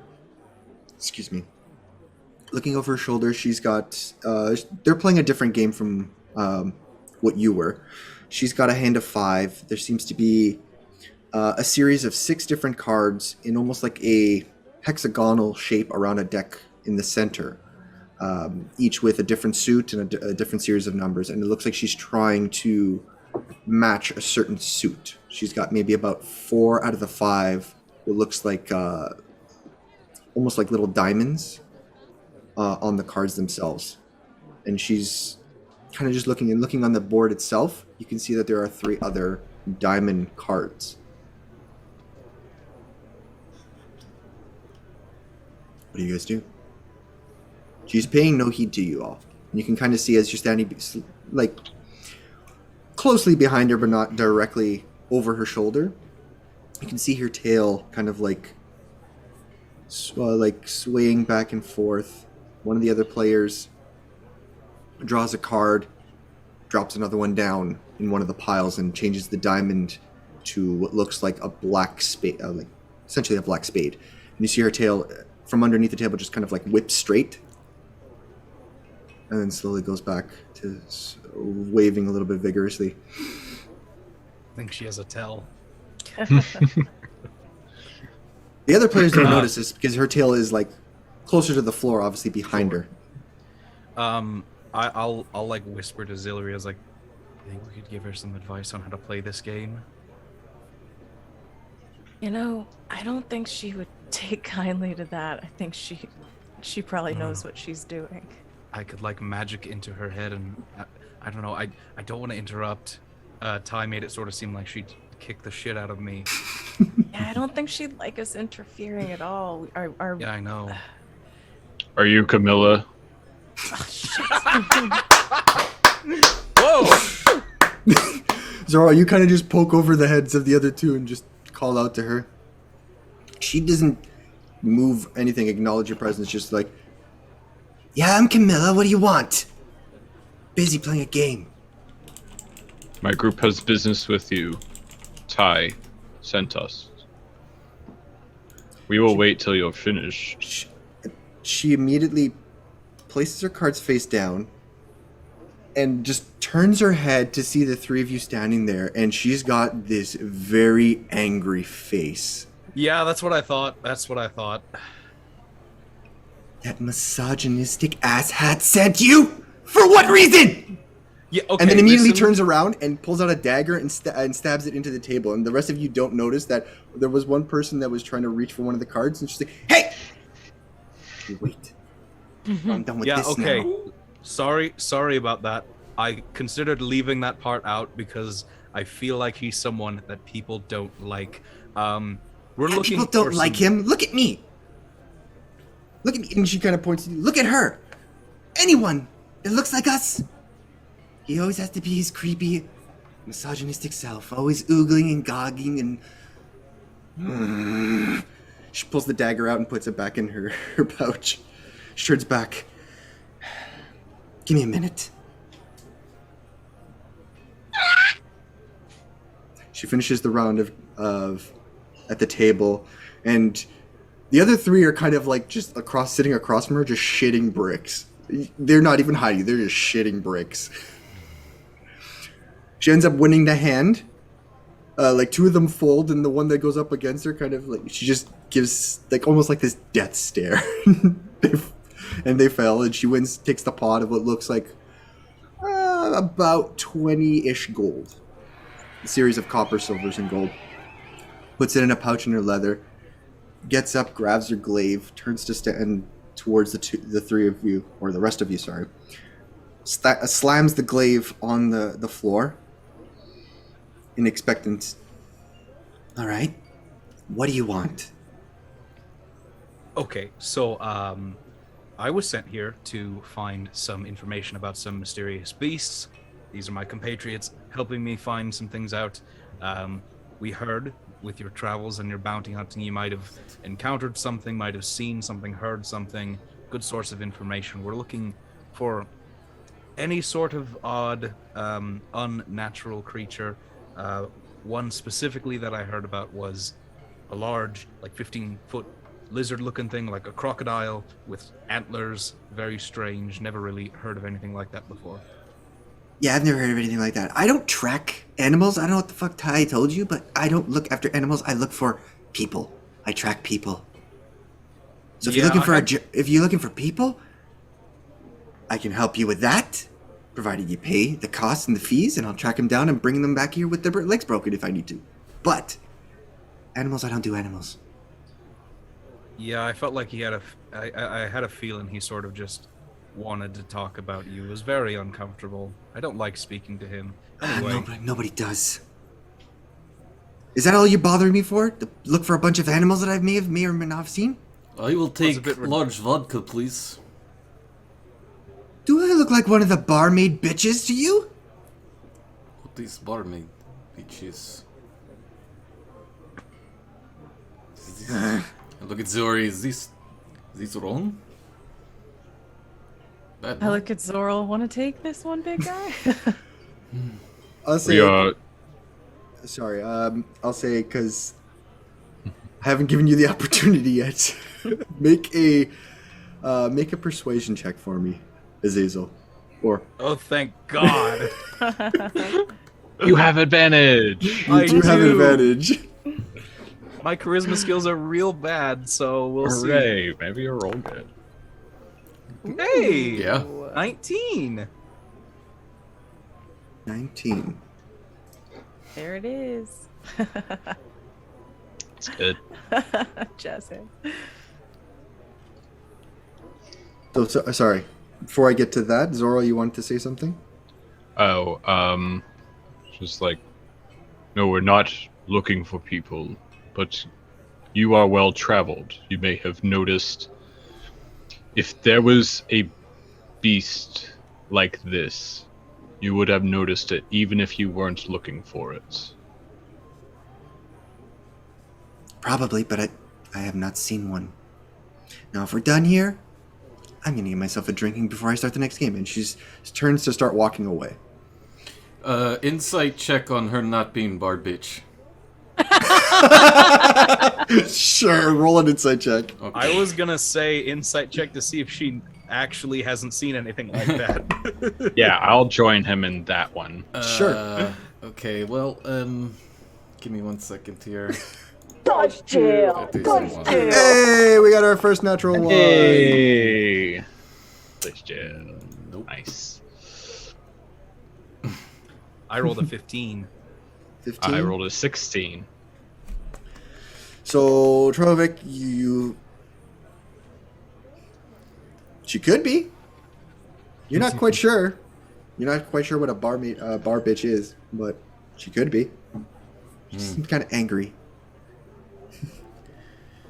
Azazel and Zoral. From her demeanor and the way she talks to you, she's clearly not interested in discussing anything of this matter. Whether or not she has seen something, you can definitely tell she's not going to tell you otherwise. After she walks away, Azazel will just sort of look up at Trove and like, why'd you try to order a drink from her? Because she was one talking and Trovik thought she was taking orders from... No? She's got a big... She has a big fuck off spear. Do you want me just... I thought you were gonna try and fight her or something. Is it bad that I'm disappointed you didn't try to fight her? Should Trovik fight her now? No, Yes. don't fight her. Oh my yes, God. that is bad. Do you want... I'll just stand here. Trovik, just...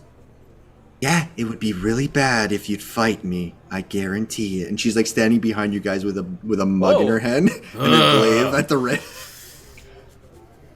Thank you. We'll be on our way now. You do that. She sits back at a different spot at the same table, puts down her bag. All right, dealer, deal me in. Enough of this You shit. seem very strong and capable. Thank you. Please don't come and kick our asses. Oh. Yeah, she's as Ty had said, she is a difficult one to talk to. I mean, I'd let her punch me.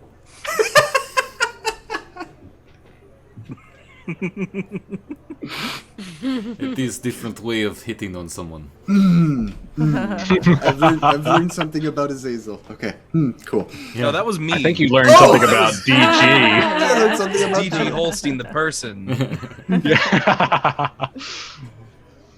Oh. All right, so it seems that Camilla has brushed you off. You can either continue attempting to talk to her or go back and talk to Ty. The choice is yours. Or maybe find another avenue. The world is your oyster. Will somebody please explain to Trovik what we're doing in this confusing place of noise and no drink?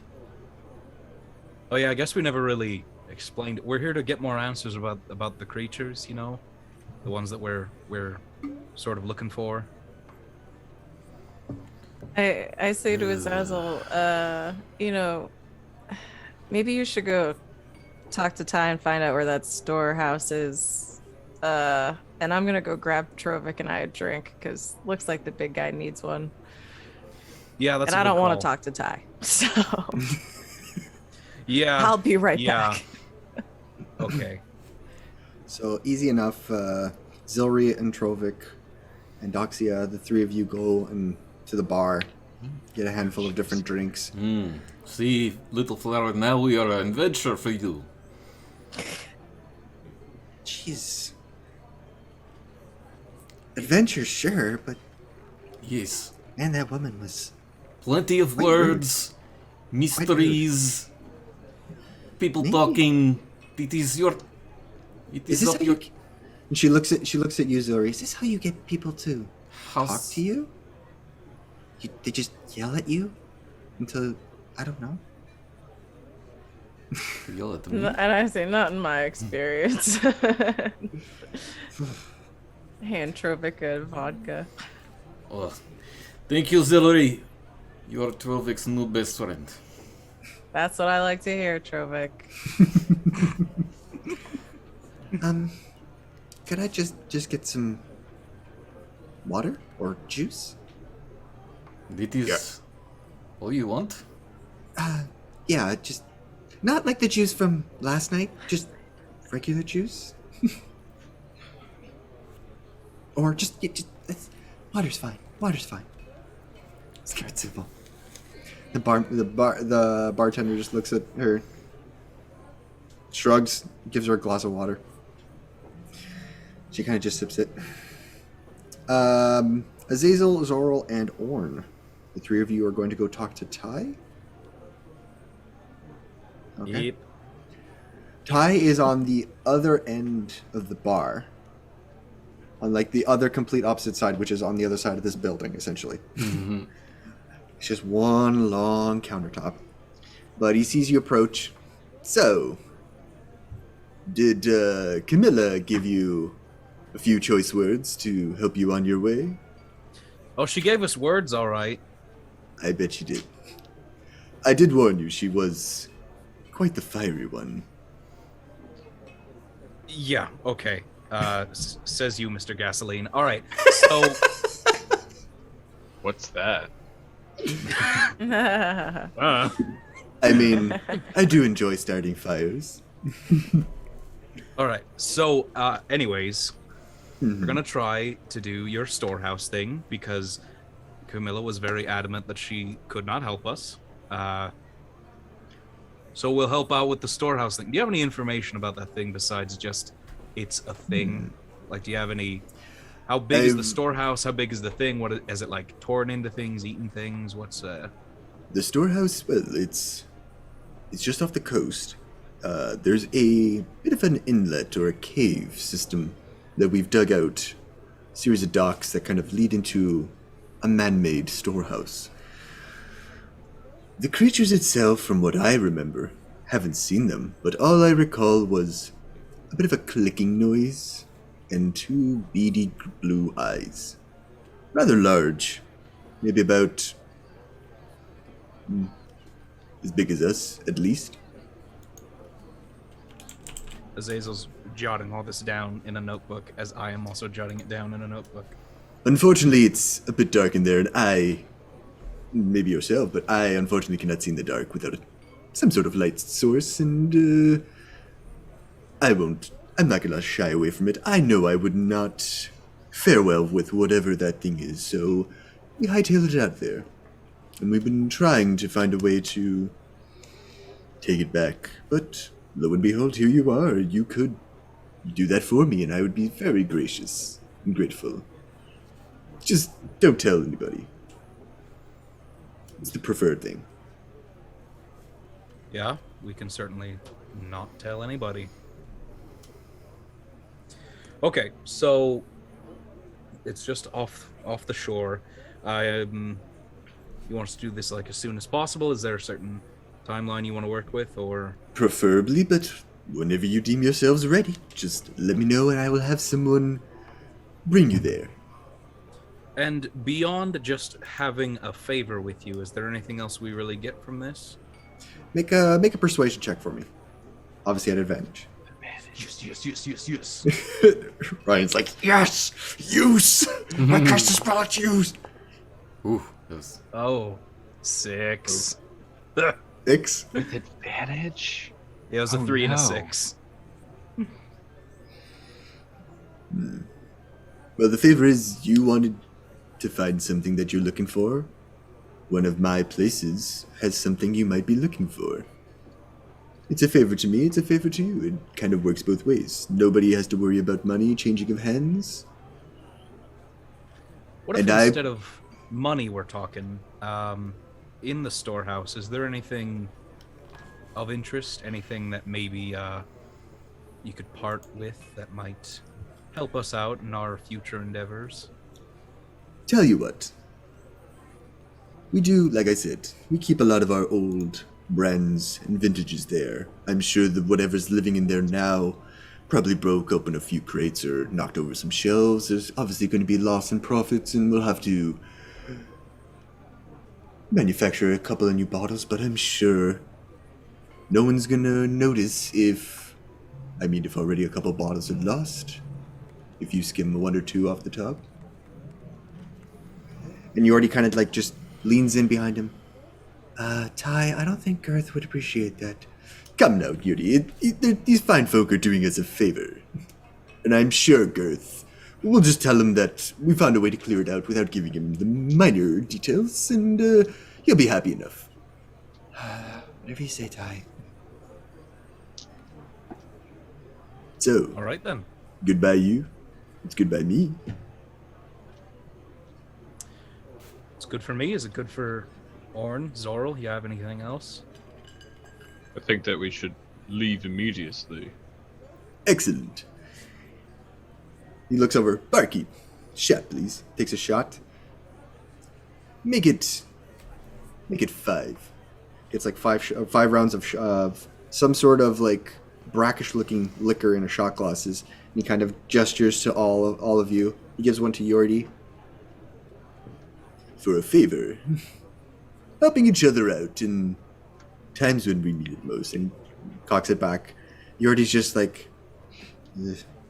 drinks it. Did the three of you take the shots? I want to cast Detect Poison and Disease. You wave your hand over it. Takes a few moments, and Ty's just like watching intently as you kind of, because it takes a few minutes to do the ritual version of it. As this just the actual. Oh, you're just cast. doing the cast. It's just immediately like the green and teal wisps of smoke kind of just off the shot glass, and he looks confused. It's not poisoned. It's okay. Interesting. I throw mine over my shoulder. Oh, you're there too? Well, he said 5 shots, right? Well, it was he got one for himself, one for Yordi, one for Azazel, Zorl, and Orn. Yeah. He's currently situated. Drinking with Trovik. You, Trovik, and Duxie are Sorry. at one end of the bar, and he was all the way on the other side. So it's like at least, I don't know, a handful of meters away. At least like because the bar itself is from wall to wall. But I mean, if you want to make your way over, you're more than welcome to. So, I get a shot and I pour it and I toss it over my shoulder. you throw it over your shoulder. Or do you take the shot? Take the shot. Take the shot. Orn Not gonna miss my. uses it to clean the Morning Star.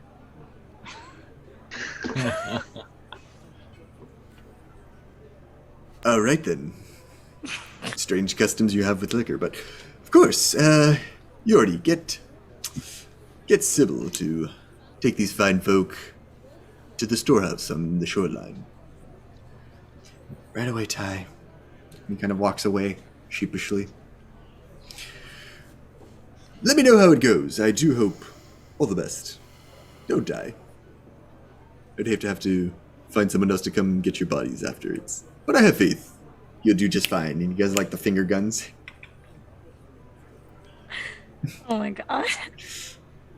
And tell your other friends, looking forward to meeting them again. And he kind of like walks away with like that half-cocked grin. All right.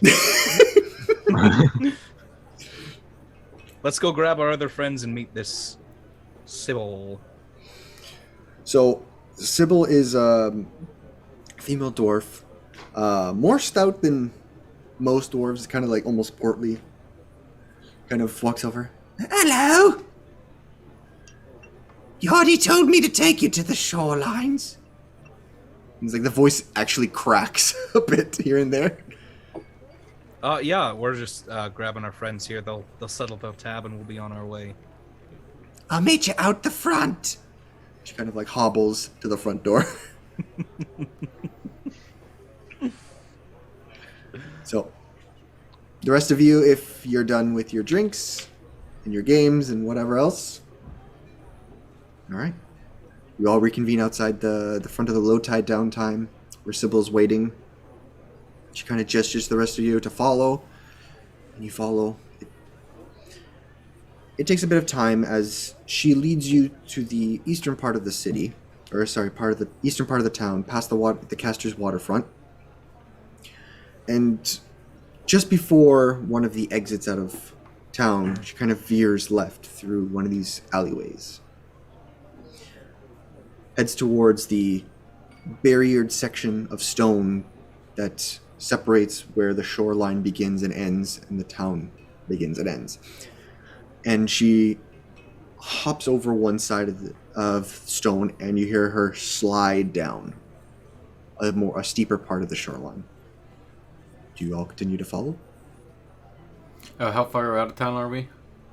You are technically still in town, but you're like almost near the outskirts of the eastern side of town. And we're going to... She's currently leading you towards the storehouse, the hidden storehouse. Okay. That I was talking about. Trovik looks at the little flower. Okay. Adventure time is this where stop. Little flower, no go. Go back to the. Come on. Go back to the worm hole. Or I don't want to sit and watch the lizards just do nothing. I want to come. Persuasion check. I'm sort of gonna have to agree with Trovik on this one. I don't think bringing an unarmed teenager into a sort of unknown danger is really the best move for us. But I'm not unarmed, and she kind of like expands her claws. See, I have weapons. They're my claws. And you Orn will get goes, plenty of practice with them. Orn gets it. In which fish and lizard eat. I'll say I'm just concerned that if you haven't been in a lot of fights, it might not be a good time to start with something you don't know anything about. But then when am I gonna ever get involved? If you guys are having all these adventures and you're bringing me along, there's mysteries and people to yell at and monsters to fight. Look, when do I get a chance? Little Flower, sometime Trovik tell you are a big girl, yes? But this is where Trovik remind you you're actually little child. And this is not a good kind of adventure for you to go to. It's very dangerous. I'm not gonna win this argument, aren't I? Trovik, she kind of just sighs. Trovik talk to Orn and get you extra fish. Yes? Maybe, I know what you are looking for. I know. You want trophy, don't you? Trophy, bring back trophy for you. And if it's anything like what you brought last time, maybe not. Doxia, how about this? I'll make you a deal. All right. I will do a little bit of teaching, a little bit of training. We'll do some sword practice tomorrow when I get back. We'll go buy you a sword. I'll teach you some of the basic forms. Yes. We'll get you on that road to fighting. Okay. You promise? I promise. Look at Azazel, and you are not going to. There no cost. Of course not. Friends and family discount. Okay, because Trovik very good with coin. He knows when bargain. Good. You think free is a good bargain? Everyone is so good at speaking. Yeah. Very much so. Doxia, she agrees. She's still disappointed that she doesn't get to go to this hidden storehouse and fight whatever sort of creepy creatures lurking inside, but at the idea of being able to be taught so that she could partake later on has earned her favor, and she decides to start heading back into town without too much of a fuss. And you see her turn the corner and head down the street to roughly the same direction to where Orn's commune is. But the rest of you hear, Hey! Are you guys coming down or what? Oh, yeah, we're on our way. Sorry about that. And I'll head on over. You all kind of hop over and you slide down like this steep, sandy, almost like dune, to the edge of the shoreline where it's a bit rocky at the bottom, but easy enough to hold yourself. Sybil's just standing there. Come down. She kind of walks. You guys walk almost back westward into the town itself along the shoreline, and you can see the edge of the Longline Yards ways away. But then she kind of like gets to this one point. All right, we're here. And you see, at first you don't notice, and she's just standing there at the edge of the shore. But as you get closer, you see like there's a bit of there is a crevice that's somewhat dug out in this section of the shoreline that goes underneath, like in and somewhat downward into the land itself.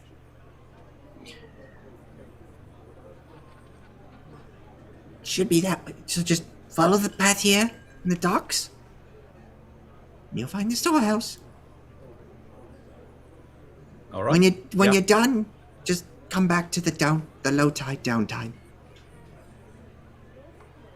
All right. Thank you, Sybil. You've been helpful. And she kind of just starts hobbling her way back down the shoreline until she gets to a point. Until at least she's out of earshot. What is wrong with that one?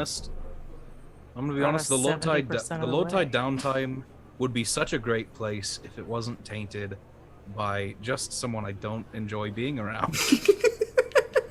Like, it seems like so much fun, yeah? And then you stop having fun when you have to speak with him. I had to say that, but I didn't want to say that in front of his friend. It was a stressful day. So Yeah. It's gonna be hard not to go there. I do love to gamble, but is it worth it? I'm sorry he was being so weird to you. That's really... Me too, man. Me too. Yeah. But also, like, that lady just brought us 70% of the way to the storage house. What is that? Probably That's scared of what whatever. was agreed on. Thought she was You supposed to weren't bring there. us to the storage house. Oh, well, okay. Whatever you say, Zoral. Lead the way, Yeah, buddy. Okay. And it's like you said, it's like a. Describe it again. The opening. So it is like a cave opening, but it's more of like a dugout, thinner, I guess like crevice, where it's not so easily seen from certain angles, unless you're like right up in front of it or you're looking at directly straight on. And there's a bit of a there is this, yeah, it's wide enough to fit all of you easily. It goes in for a little bit, somewhat downward, but then it gets to a point where obviously some of the water from the lake itself has, from like high tide and low tide, have come in and made like a bit of a puddle, a puddled area, but there is a section of dock where it does expand outward just before it, and there's a section of dock that you can stand and walk across. And it becomes like a larger, almost cavern area. And you see as you get as you walk in the dock, you can see what looks like the wooden, almost like a partially the front of a building, made mostly of wood, kind of like inserted into the earth itself. And there is a broken door that's kind of like chipped to one and cracked that you can see immediately.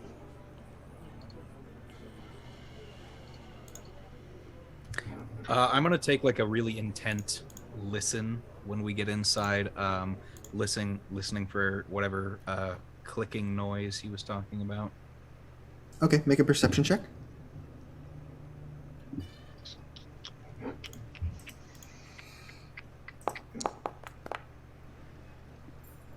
Hey, we love to see that. It's a 1. Ooh. Play that dice jail, baby. Dice jail! Dice jail! Hey, we got our second one for the game. Yeah. Thank you, Foundry. Thank you, Foundry. Thank you, Foundry. Use Foundry. They love charity. They love it when you roll ones. But So it's a total of 2. total of 2. You listen in. You get a little bit close to the door. The door itself is severely damaged and cracked in the center, and the frame itself is almost like bent inward or like widened.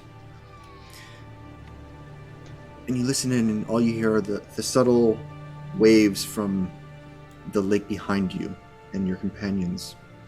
You don't hear anything else coming from inside other than like this faint wind that kind of comes in through. You don't hear a clicking noise though. Okay. I'll reach into my little bag and pull out my tiny flask, take a sip of some alcohol, and cast False Life on myself. All right.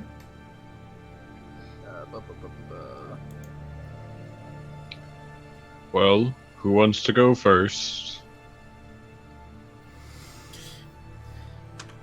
Okay, I will.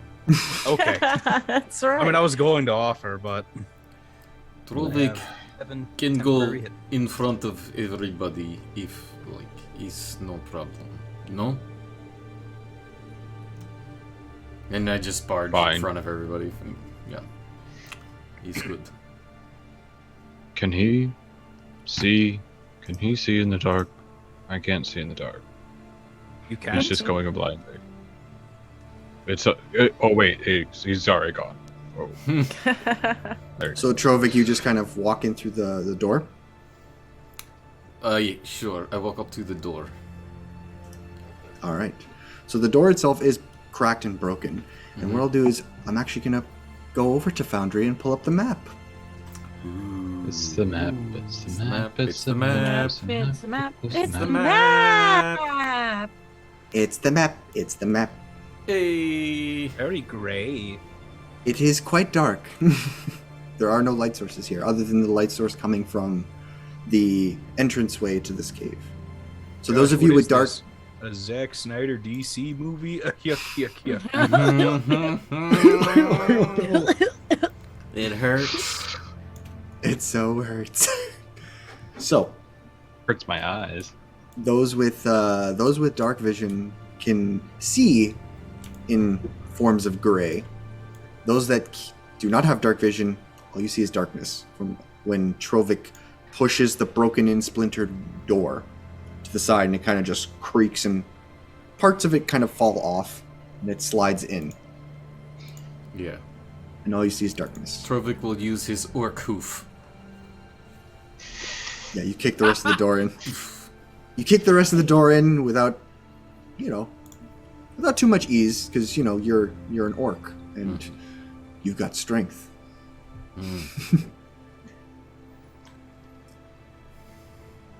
So, all you see is darkness with inside this entryway. So, if any of you have any torches or any lights or anything like that, then you can definitely help yourselves. See. Yeah, I guess I a light have a would be helpful. torch. Does anyone have one? I have a torch, but I don't think that I can use the torch on in here. I don't think it uploaded. I do. I will. Let me check your inventory. Should. I will use My torch. Here. Yeah, I don't see it on your inventory build, but that's fine. What I can do is I can adjust it for you. You want to light up one of your torches? Unless anyone else wants to. Lit. Yeah, Trovik will light torch as well. Take out of inventory. Okay, so Trovik and Zoral light up. Well, I gotta move this out of the way. Trovik and Zoral light up a torch each. I believe Trovik had gone in first.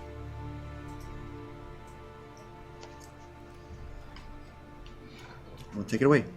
So immediately when you light up your torches, you see that it is more of a wooden structure, kind of built into the stone and sediment underneath this section of the land.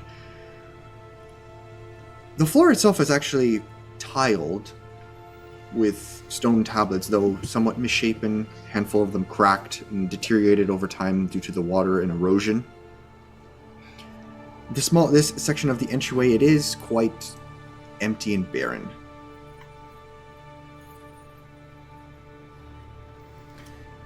It did Trovik, how does it look in there? It is fucking empty. There is nothing here.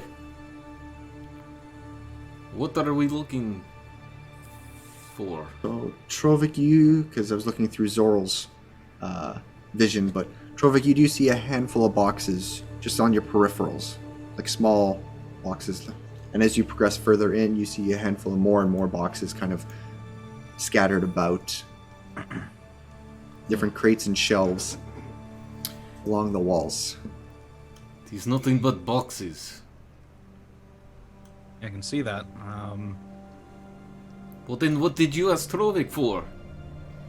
Well, I followed you in here after I asked that. So, as you all enter, you can see that it's a large area of barrels, boxes, and shelves. Jeez. And you assume, as per Ty, that it's filled with various assortments of alcohol. You can kind of see like a handful of broken bottles scattered in glass fragments around the floor. Running into an invisible wall. Yeah. So there are walls around a lot of the crated sections. Oh, right. I forgot. Excuse me, little red man. Can I get all of you to make a perception check as you all begin to walk around the corner side of this room? Okay. I got a 19. I also got a 21. Woo. Big fat 10.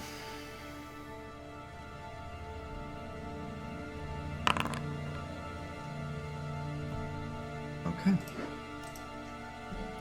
So anyone who got over a 20, which I believe was only Zoral, as you go, the rest of you kind of like creep around the corner, kind of sifting through the broken glass and broken boxes, and even just the boxes in general. You do hear specifically this clicking noise.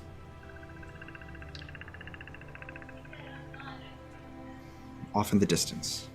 Wow, really immersed. Azazel would immediately go, hold on. And he'll sort of stop his friends, and then we're going to do a little bit of silent recon here. And he'll point on his shoulder, and Pepper Jesus, will we're in the apparate Predator on movie. his shoulder. Mm-hmm. Pepper appears. And then Azazel will communicate telepathically with Pepper, just saying, all right, I'm going to look into your eyes. We're going to take a nice little once-over around the room. If something tries to get you, you dodge out of it, and you get back to me because we don't want to lose you here. You got that? Understood. I'll do my best to stay out of sight. Hey, Orn. Orn wants to follow him. Wait, hey, Orn, hold on. I grab Orn's shoulder. Orn, do you want to do something? I will do just that, and I will. Pepper will just kind of like swing around. Oh, jeez, I can't move. I may have put him in a wall, but it's fine. You should be able to move him now. So, through Pepper's eyes, he flutters around. It is a bit dark, but Pepper can kind of make out some of the obstructions, crates, shelves scattered about. You hear some shit through Pepper's eyes. You hear through Pepper's senses. You hear some shifting behind a series of boxes further in. You hear and you hear the rest of you even hear like a bottle fall over and roll. Hey, Orn. Do you want to do something fun? And if Orn's cool, I want to cast invisibility on Orn. And I say, you sneak around in here, but the minute you hit something, somebody's going to see you, okay? And I just touch Orn right in the middle of their forehead and make them invisible and cast invisibility. Those of you there, it's like Zilri just boops Orn between the eyes, and immediately they vanish.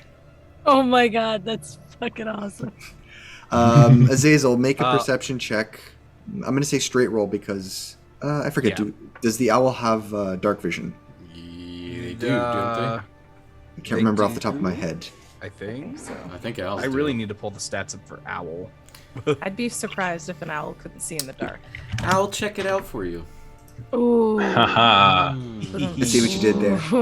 They do have dark vision, so it won't be a disadvantage. So you can roll at the owl's advantage Awesome. perception. It has pluses to its perception, right? Isn't it like a +2? +3. +3. Oh wow. That's 22. 22. Hell yeah. Wow.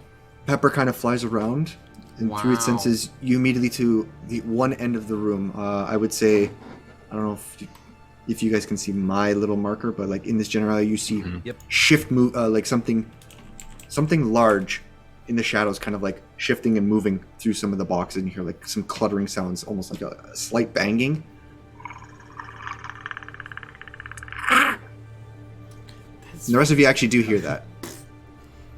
Once that happens, Pepper will fly back and he will land like on these crates here, and then I'll just zap back into my own senses, and I'll say, okay. And the moment that you did see the large, like the faint movement of like shadow in darkness, you did see like two beady blue eyes, kind of like almost blink for a moment and then close. So once I'm back in my own senses, I'll say, all right, Pepper's scouted it out, and I'll point sort of in the general direction. I'll say, it's over that way. Do we want to move quietly, or do we not give a shit?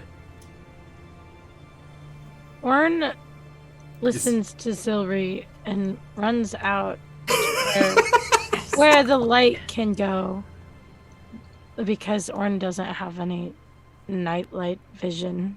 Nightlight. or anything. So it just kind of runs out into the middle where the And light Azazel, reaches. who didn't see Orn turn invisible, will look around and say, "Where'd Orn go?" And I'm gonna say, Orn, make a stealth check for me. She went I'm gonna say straight roll. 'Cause What? You're just running. Make a straight stealth check for me. Okay. I may or may not use my special dice to add to this, depending on what I get. Okay. I got a 21. 21. So I'm gonna keep that. Yeah. Good. Pretty good. Even though you're just beelining it in there with disregard to whatever else is around you, you still silently creep through and almost instinctually avoid all the broken fragments on the floor, veer around the boxes, kind of like almost like a velociraptor, just kind of like your keen senses just pick everything up until you get about to what roughly you gauge is the center of the entire room. Is that like where I am? Yeah. Yeah. I'd like to see what I perceive from here. Okay, make a perception check. How much can you see? I'm gonna say, make a straight roll, straight perception check. Okay. I forgot to roll one more. Or shit. Okay, I'll do perception. I was gonna say maybe investigation because I actually have more, but I rolled a fat 5. Ooh. 5. Well, lucky for you. Oh my god. Lucky for you. I rolled a stealth check. I just rolled a perception check for this thing, and it obviously does not know where you are. It cannot see you, but you see to your immediate left this large. How would I describe it? A large, maybe 8 foot tall, almost 8 foot wide, crab-like creature with upwards of maybe like 12 legs, kind of like slowly creep. And it's not being as stealthy as you'd think, but you can hear it kind of like pierce into some of the boxes, and you hear some crunching noises that's maneuvering around. How do I make this thing fit? There we go. So Orn, you see to your left here, you see this large. It's hard to tell what color it is, but you see like these at first 2 small beady blue eyes, and then 2 large ones open up almost right next to them. So you see four eyes looking in your general direction. This huge open maw that kind of like bisects in several different places as these large teeth built within the exterior of its carapace, and it's slowly making its way around the boxes, kind of like trying to gauge where something is. It knows something's around, and it can see the light at the other end, but it seems to be kind of just positioning itself in a way, and it's like almost a few feet away from you. Oh, cool. Wait. I think at this point we'd start moving forward. Azazel would be trying to be sneaky. Okay, make a stealth smell. I can't speak. A smell check. A smell check. I'll make a smell check.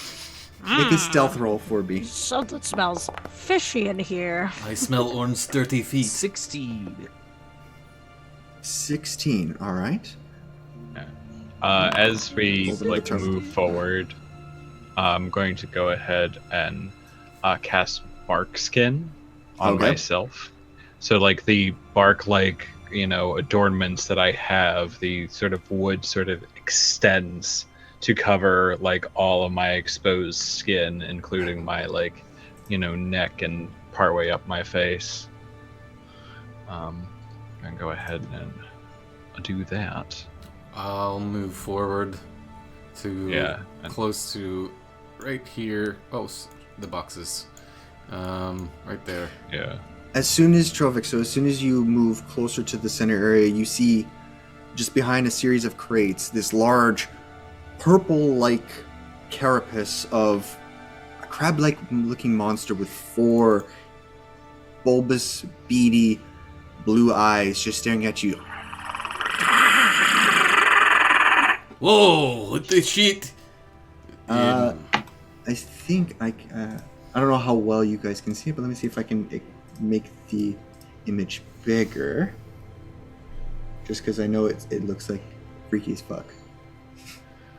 Where is it? Spooky little thing. That's what it looks like. Nightmare crab. Oh my god. Whoa, geez. holy Jesus. Okay. You see this. Okay. You see this from opposite side of the crates, and it just peers into you and screeches and chitters. And that's where we're gonna roll initiative. Okay. Yeah. Okay, big guy. Initiative. I got a 21. Initiative. So Orn got 21. Let me just throw everybody in initiative. Oh, hey, I can do it. I can do it on here. Yep. Oh shit, that was bad. Oh. Oh. Yeah, let's go ahead and do that. Oh my gosh. Oh, you hate to see it. Ooh, what's that? Guy's jail. Guy's jail. Hey, that is number That is number 3. Thank you, Orn. Extra life thanks you. Dang, Kayla, nice initiative roll.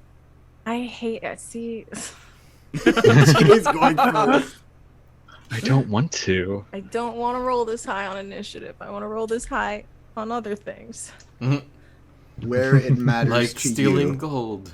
Yeah, winning games. Let me just quickly adjust it on here as well. Game on. All right. So first up are the large crab-like creatures. Actually, Orn, what is your dexterity score? Sorry, did you say creatures? Plus, Yeah. Oh, wait. Yes. I mean, dexterity is 15. 15? Oh, it's actually tied. Okay, so roll a d6 for me, and we'll see if you go before these two things.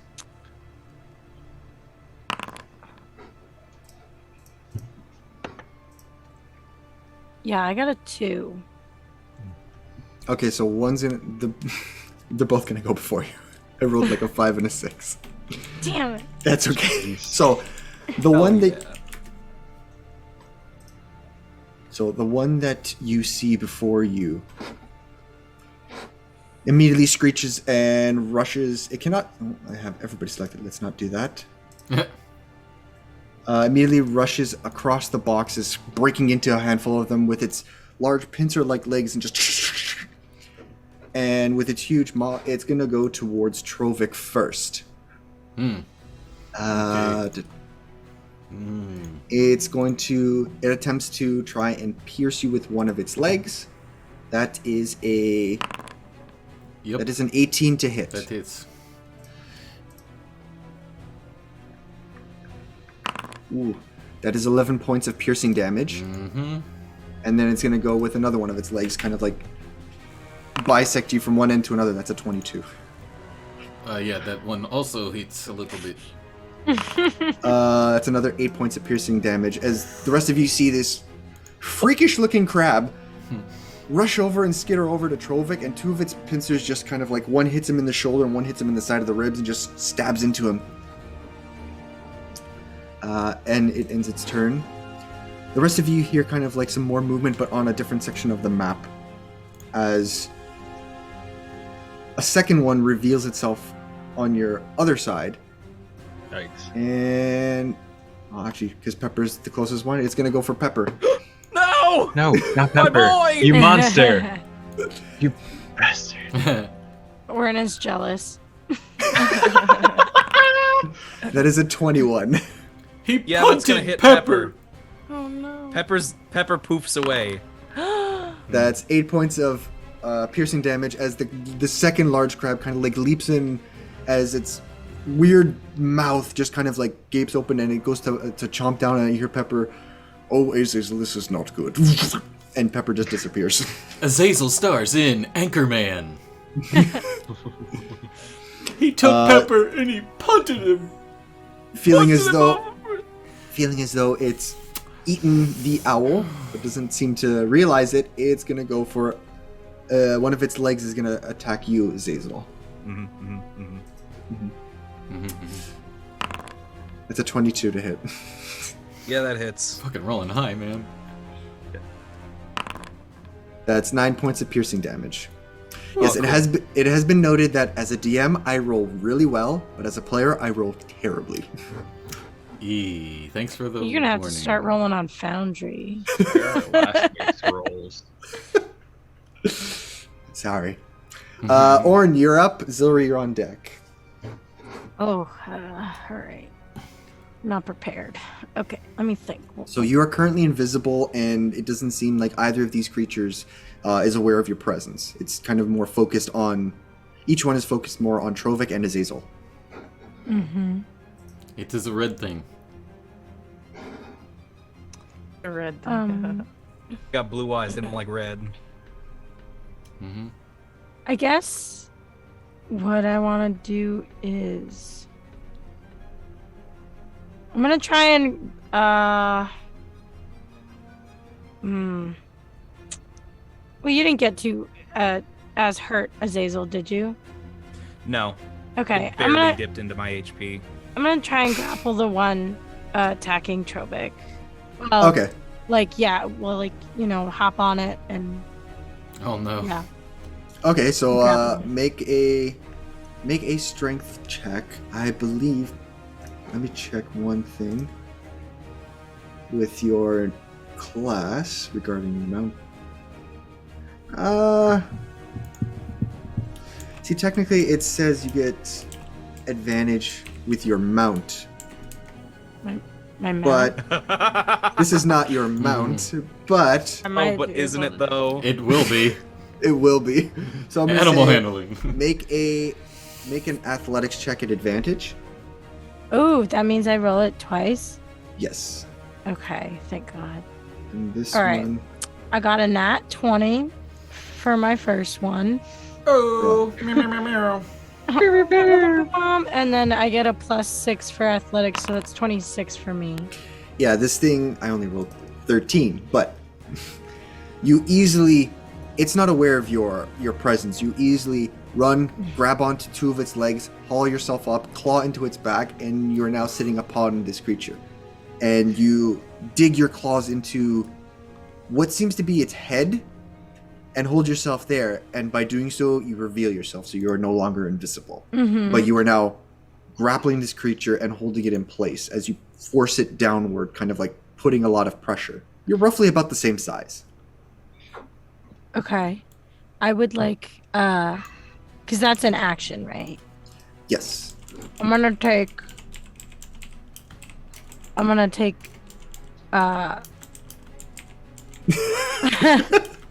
my action surge now, I suppose. I could take another additional action. There you go. And then, hold on. I'm pretty sure if I have something grappled, it does more damage. But anyway, I'm gonna do my melee bludgeoning 1d8 plus 4. So I gotta roll for that, right? Okay, yeah, roll for an attack. It is grappled, it is not restrained, so you do not get advantage on it. Okay. I got a 17. I forgot what the AC of this thing is. Yeah, 17 hits. Right. Oh, thank God. It's big. Damn. I don't think it'd be too It's difficult. armored. I did 6. 6 points of bludgeoning damage. All right. As you climb on top of this thing and you just immediately punch down into its carapace, kind of like cracking it a little bit. You do, however, take 3 points of acid damage as like this almost this noxious little bit of gas that expels from the underside of its body and its skin kind of like expels out, and you feel your hand kind of burn a little bit. Ooh. Ern doesn't like that very much. Uh-oh, we have a lot of people that do melee. Go figure. So that was, you used your action technically twice. You still have a Yeah. bonus action. No, that was my bonus action because I used up my. No, when you use action surge, you get another action. Oh, and I get another action? So if you have something you can use as a bonus action, you can do so. Oh, great. Well, then I'll use bite. All right. So, attack for 1d6 plus 4 piercing damage that can be used for. Right? Isn't that one? No, wait. Oh, God. Hungry I'm so Jaws? bad at this. Are you talking about Hungry The Jaws? Hungry Jaws, that one. Yeah, you know. Okay, so make a Jaws. make a bite attack. You're gonna eat this acid crab. Acid crab. I rolled a 9. Unfortunately, 9 does not hit. You bite into the carapace again with your teeth, but you find that one spot that you got is a little too tough for you. Oy vey. That ends your turn. Zilri, you are up. I'm gonna use Eldritch Blast on the one closest to Azazel. Okay, make an attack roll. B number B.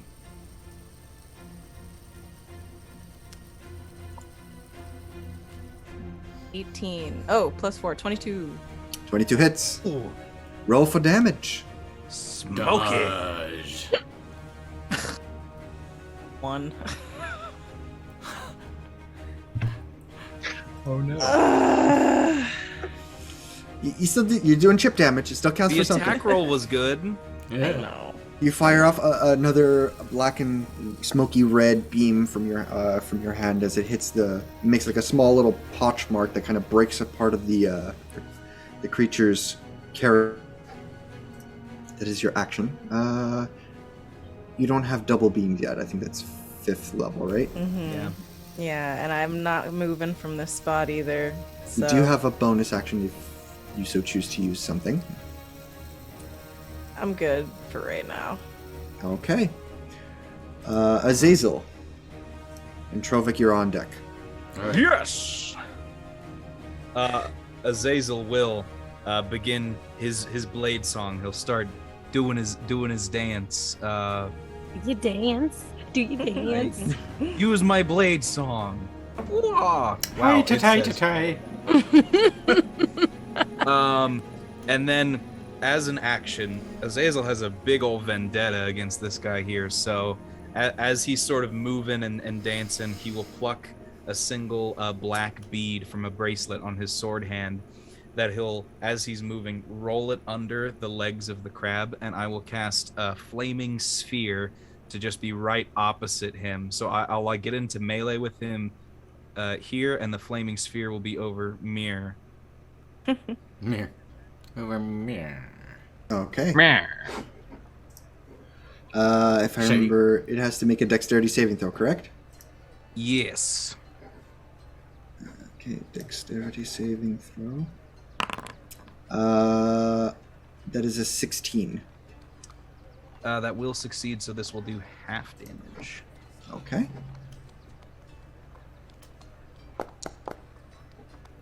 So he takes 4 fire damage. So you take your black bead and you roll it underneath, and as it rolls towards it, it slowly grows and grows and expands and ignites into a flaming sphere that kind of just rolls and grazes and burns underneath this, the underneath of this creature, and you hear the and just kind of starts igniting some of the smaller boxes behind it as well, as it kind of just sits there for the moment. Ooh. And that's my turn. All right, Trovik, you're up. Zoril, you are on deck. Alright. I wanted to do this earlier, but I'm gonna engage the rage. Yeah. So, how do you want to describe this rage for the first time? So, alright, let me roll for it first. Somebody get that voice out of here. Ooh, 1. Okay, so, Trovik, like, almost is down to one knee, just bloody as all hell, hurting really bad, and, just, bursts out and, like, steam coming out of his nose, and, yeah, he stands up, and these shadowy tendrils start lashing around him, and he starts freaking out. And before he can do anything, each creature of his choice that he sees within 30 feet must succeed on a Constitution saving throw or take 1d12 necrotic damage. What? So yeah, you can just definitely the crabs, right? And he gains 1d12 hit points. So, hey, I rolled a 10.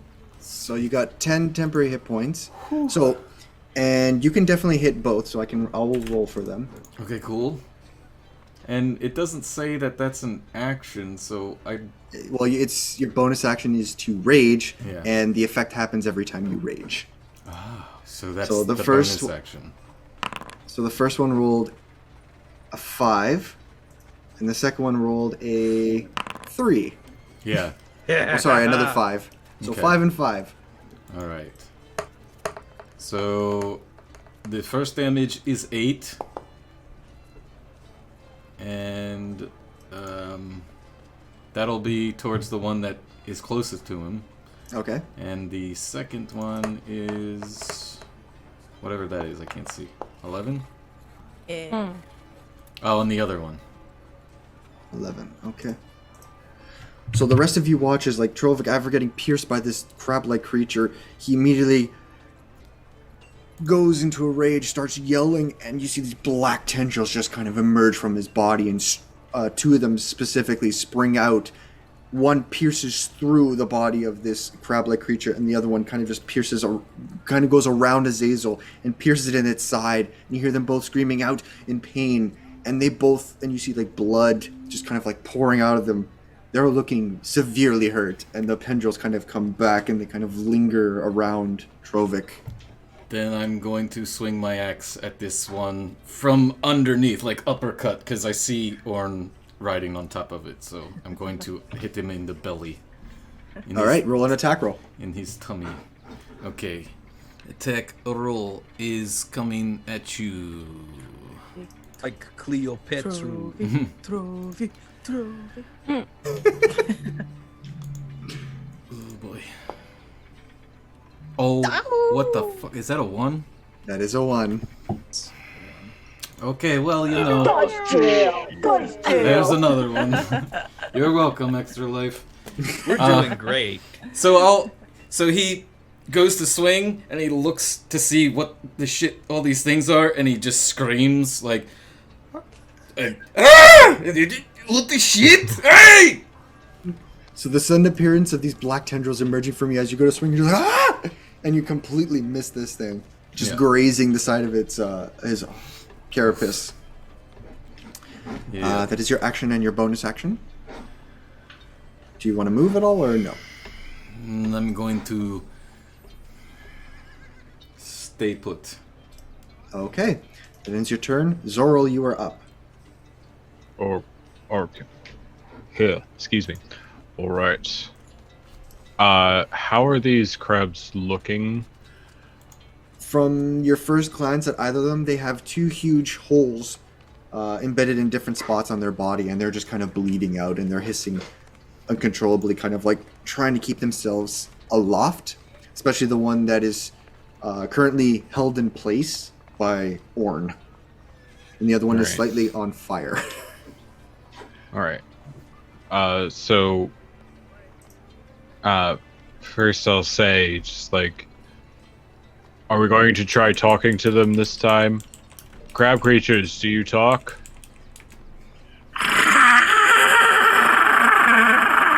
And he's just screeching out in pain. This is just an infestation. I will use my, as my bonus action. You see the bark that has, like, come over all of Zoril's body extend even further as he hunches over into the form of a great bear, but it's not a furry bear. It's like a bear that is made of bark and wood. Yo! Bark bear. So I'll go ahead and get this bear on here. Yeah, there we go. Thank you. Move over here with the bear, and I'm going to make some attacks on this this one that is next to Azazel. All right, make an attack roll. All right, so first one is with my bite. A 15. 15 just hits. All right. So that's going to do What the shit? 9 piercing damage. How would you like to describe this thing's demise? So I'm just going to just bite into it with my massive jaws and just sort of like fling it against a wall where it just sort of like smashes open. All right. Your large teeth just kind of pierce into it, and you do take 4 points of acid damage as the innards and the gas kind of like expel and kind of burn a little bit of your jawline. But to you, it's just, it doesn't matter. You just fling this thing, it crashes against the side of the wall, breaking a series of shelves and boxes, and its body kind of like crumples into a heap and just slowly bleeds out. All right. Now I do have 2 attacks. Would I be able to move to the second one at some, like, somehow, like, over here? Yeah, I'd say you easily move over and just use your second attack to attack another one. Go ahead and swipe at it with my claws, since I seem to be on a roll. Look at my claws! Look at my claws! Oh, but that's only a 10 to hit, so Fortunately, 10 does not hit. It's kind of like trying its best to shift about and get Orn off of its body, and you just take a swing and you end up crushing a box, hearing glass shards, glass shatter.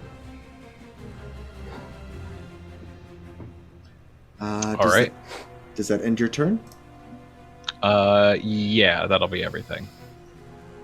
Alright, this one is dead, so top of the round. First one is dead. Second one,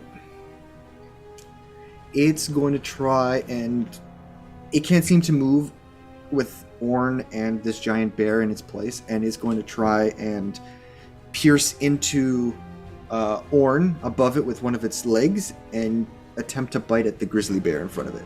Oh wow, so, multitasking. So Orn, that is a natural 1. Yes. Yeah. Dodge tail. Dodge tail. It struggles to.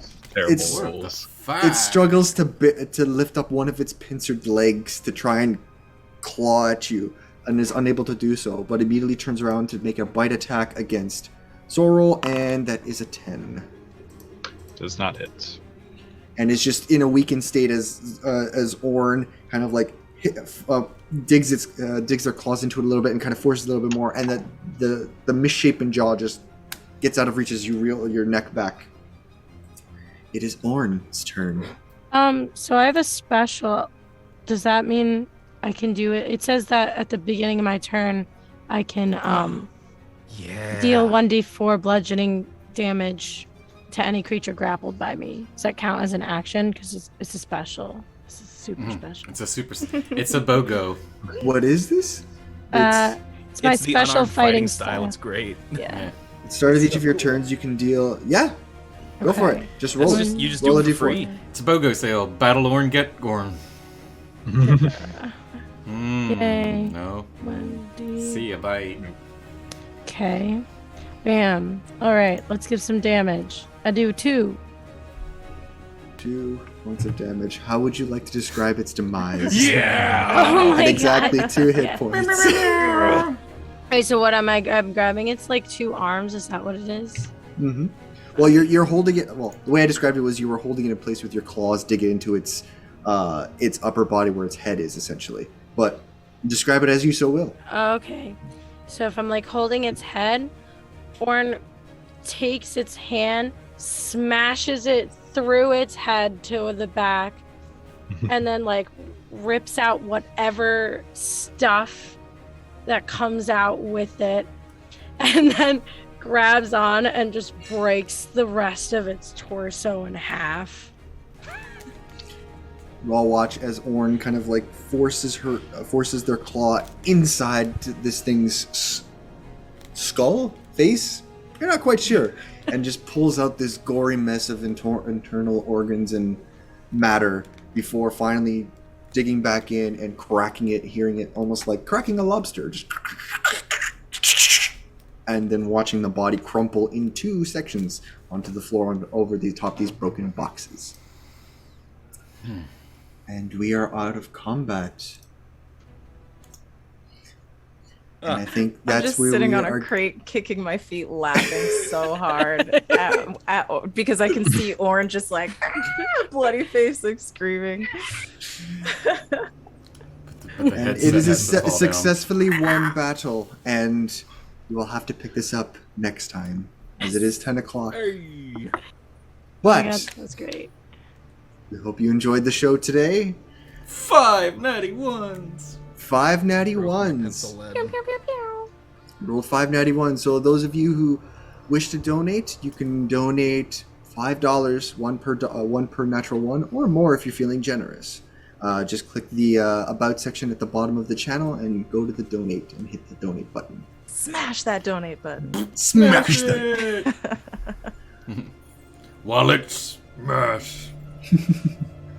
But thank you all for watching. Thank you, players, for being a part of this. I hope you had a lot of fun, and we will catch you next time on the Guise of Untamed Beasts. Say it. Do it. Say it, Matt. What am I saying again? Come on.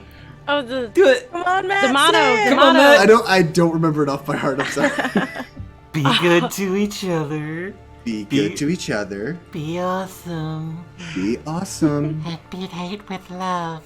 And beat hate with love. Good night, everybody.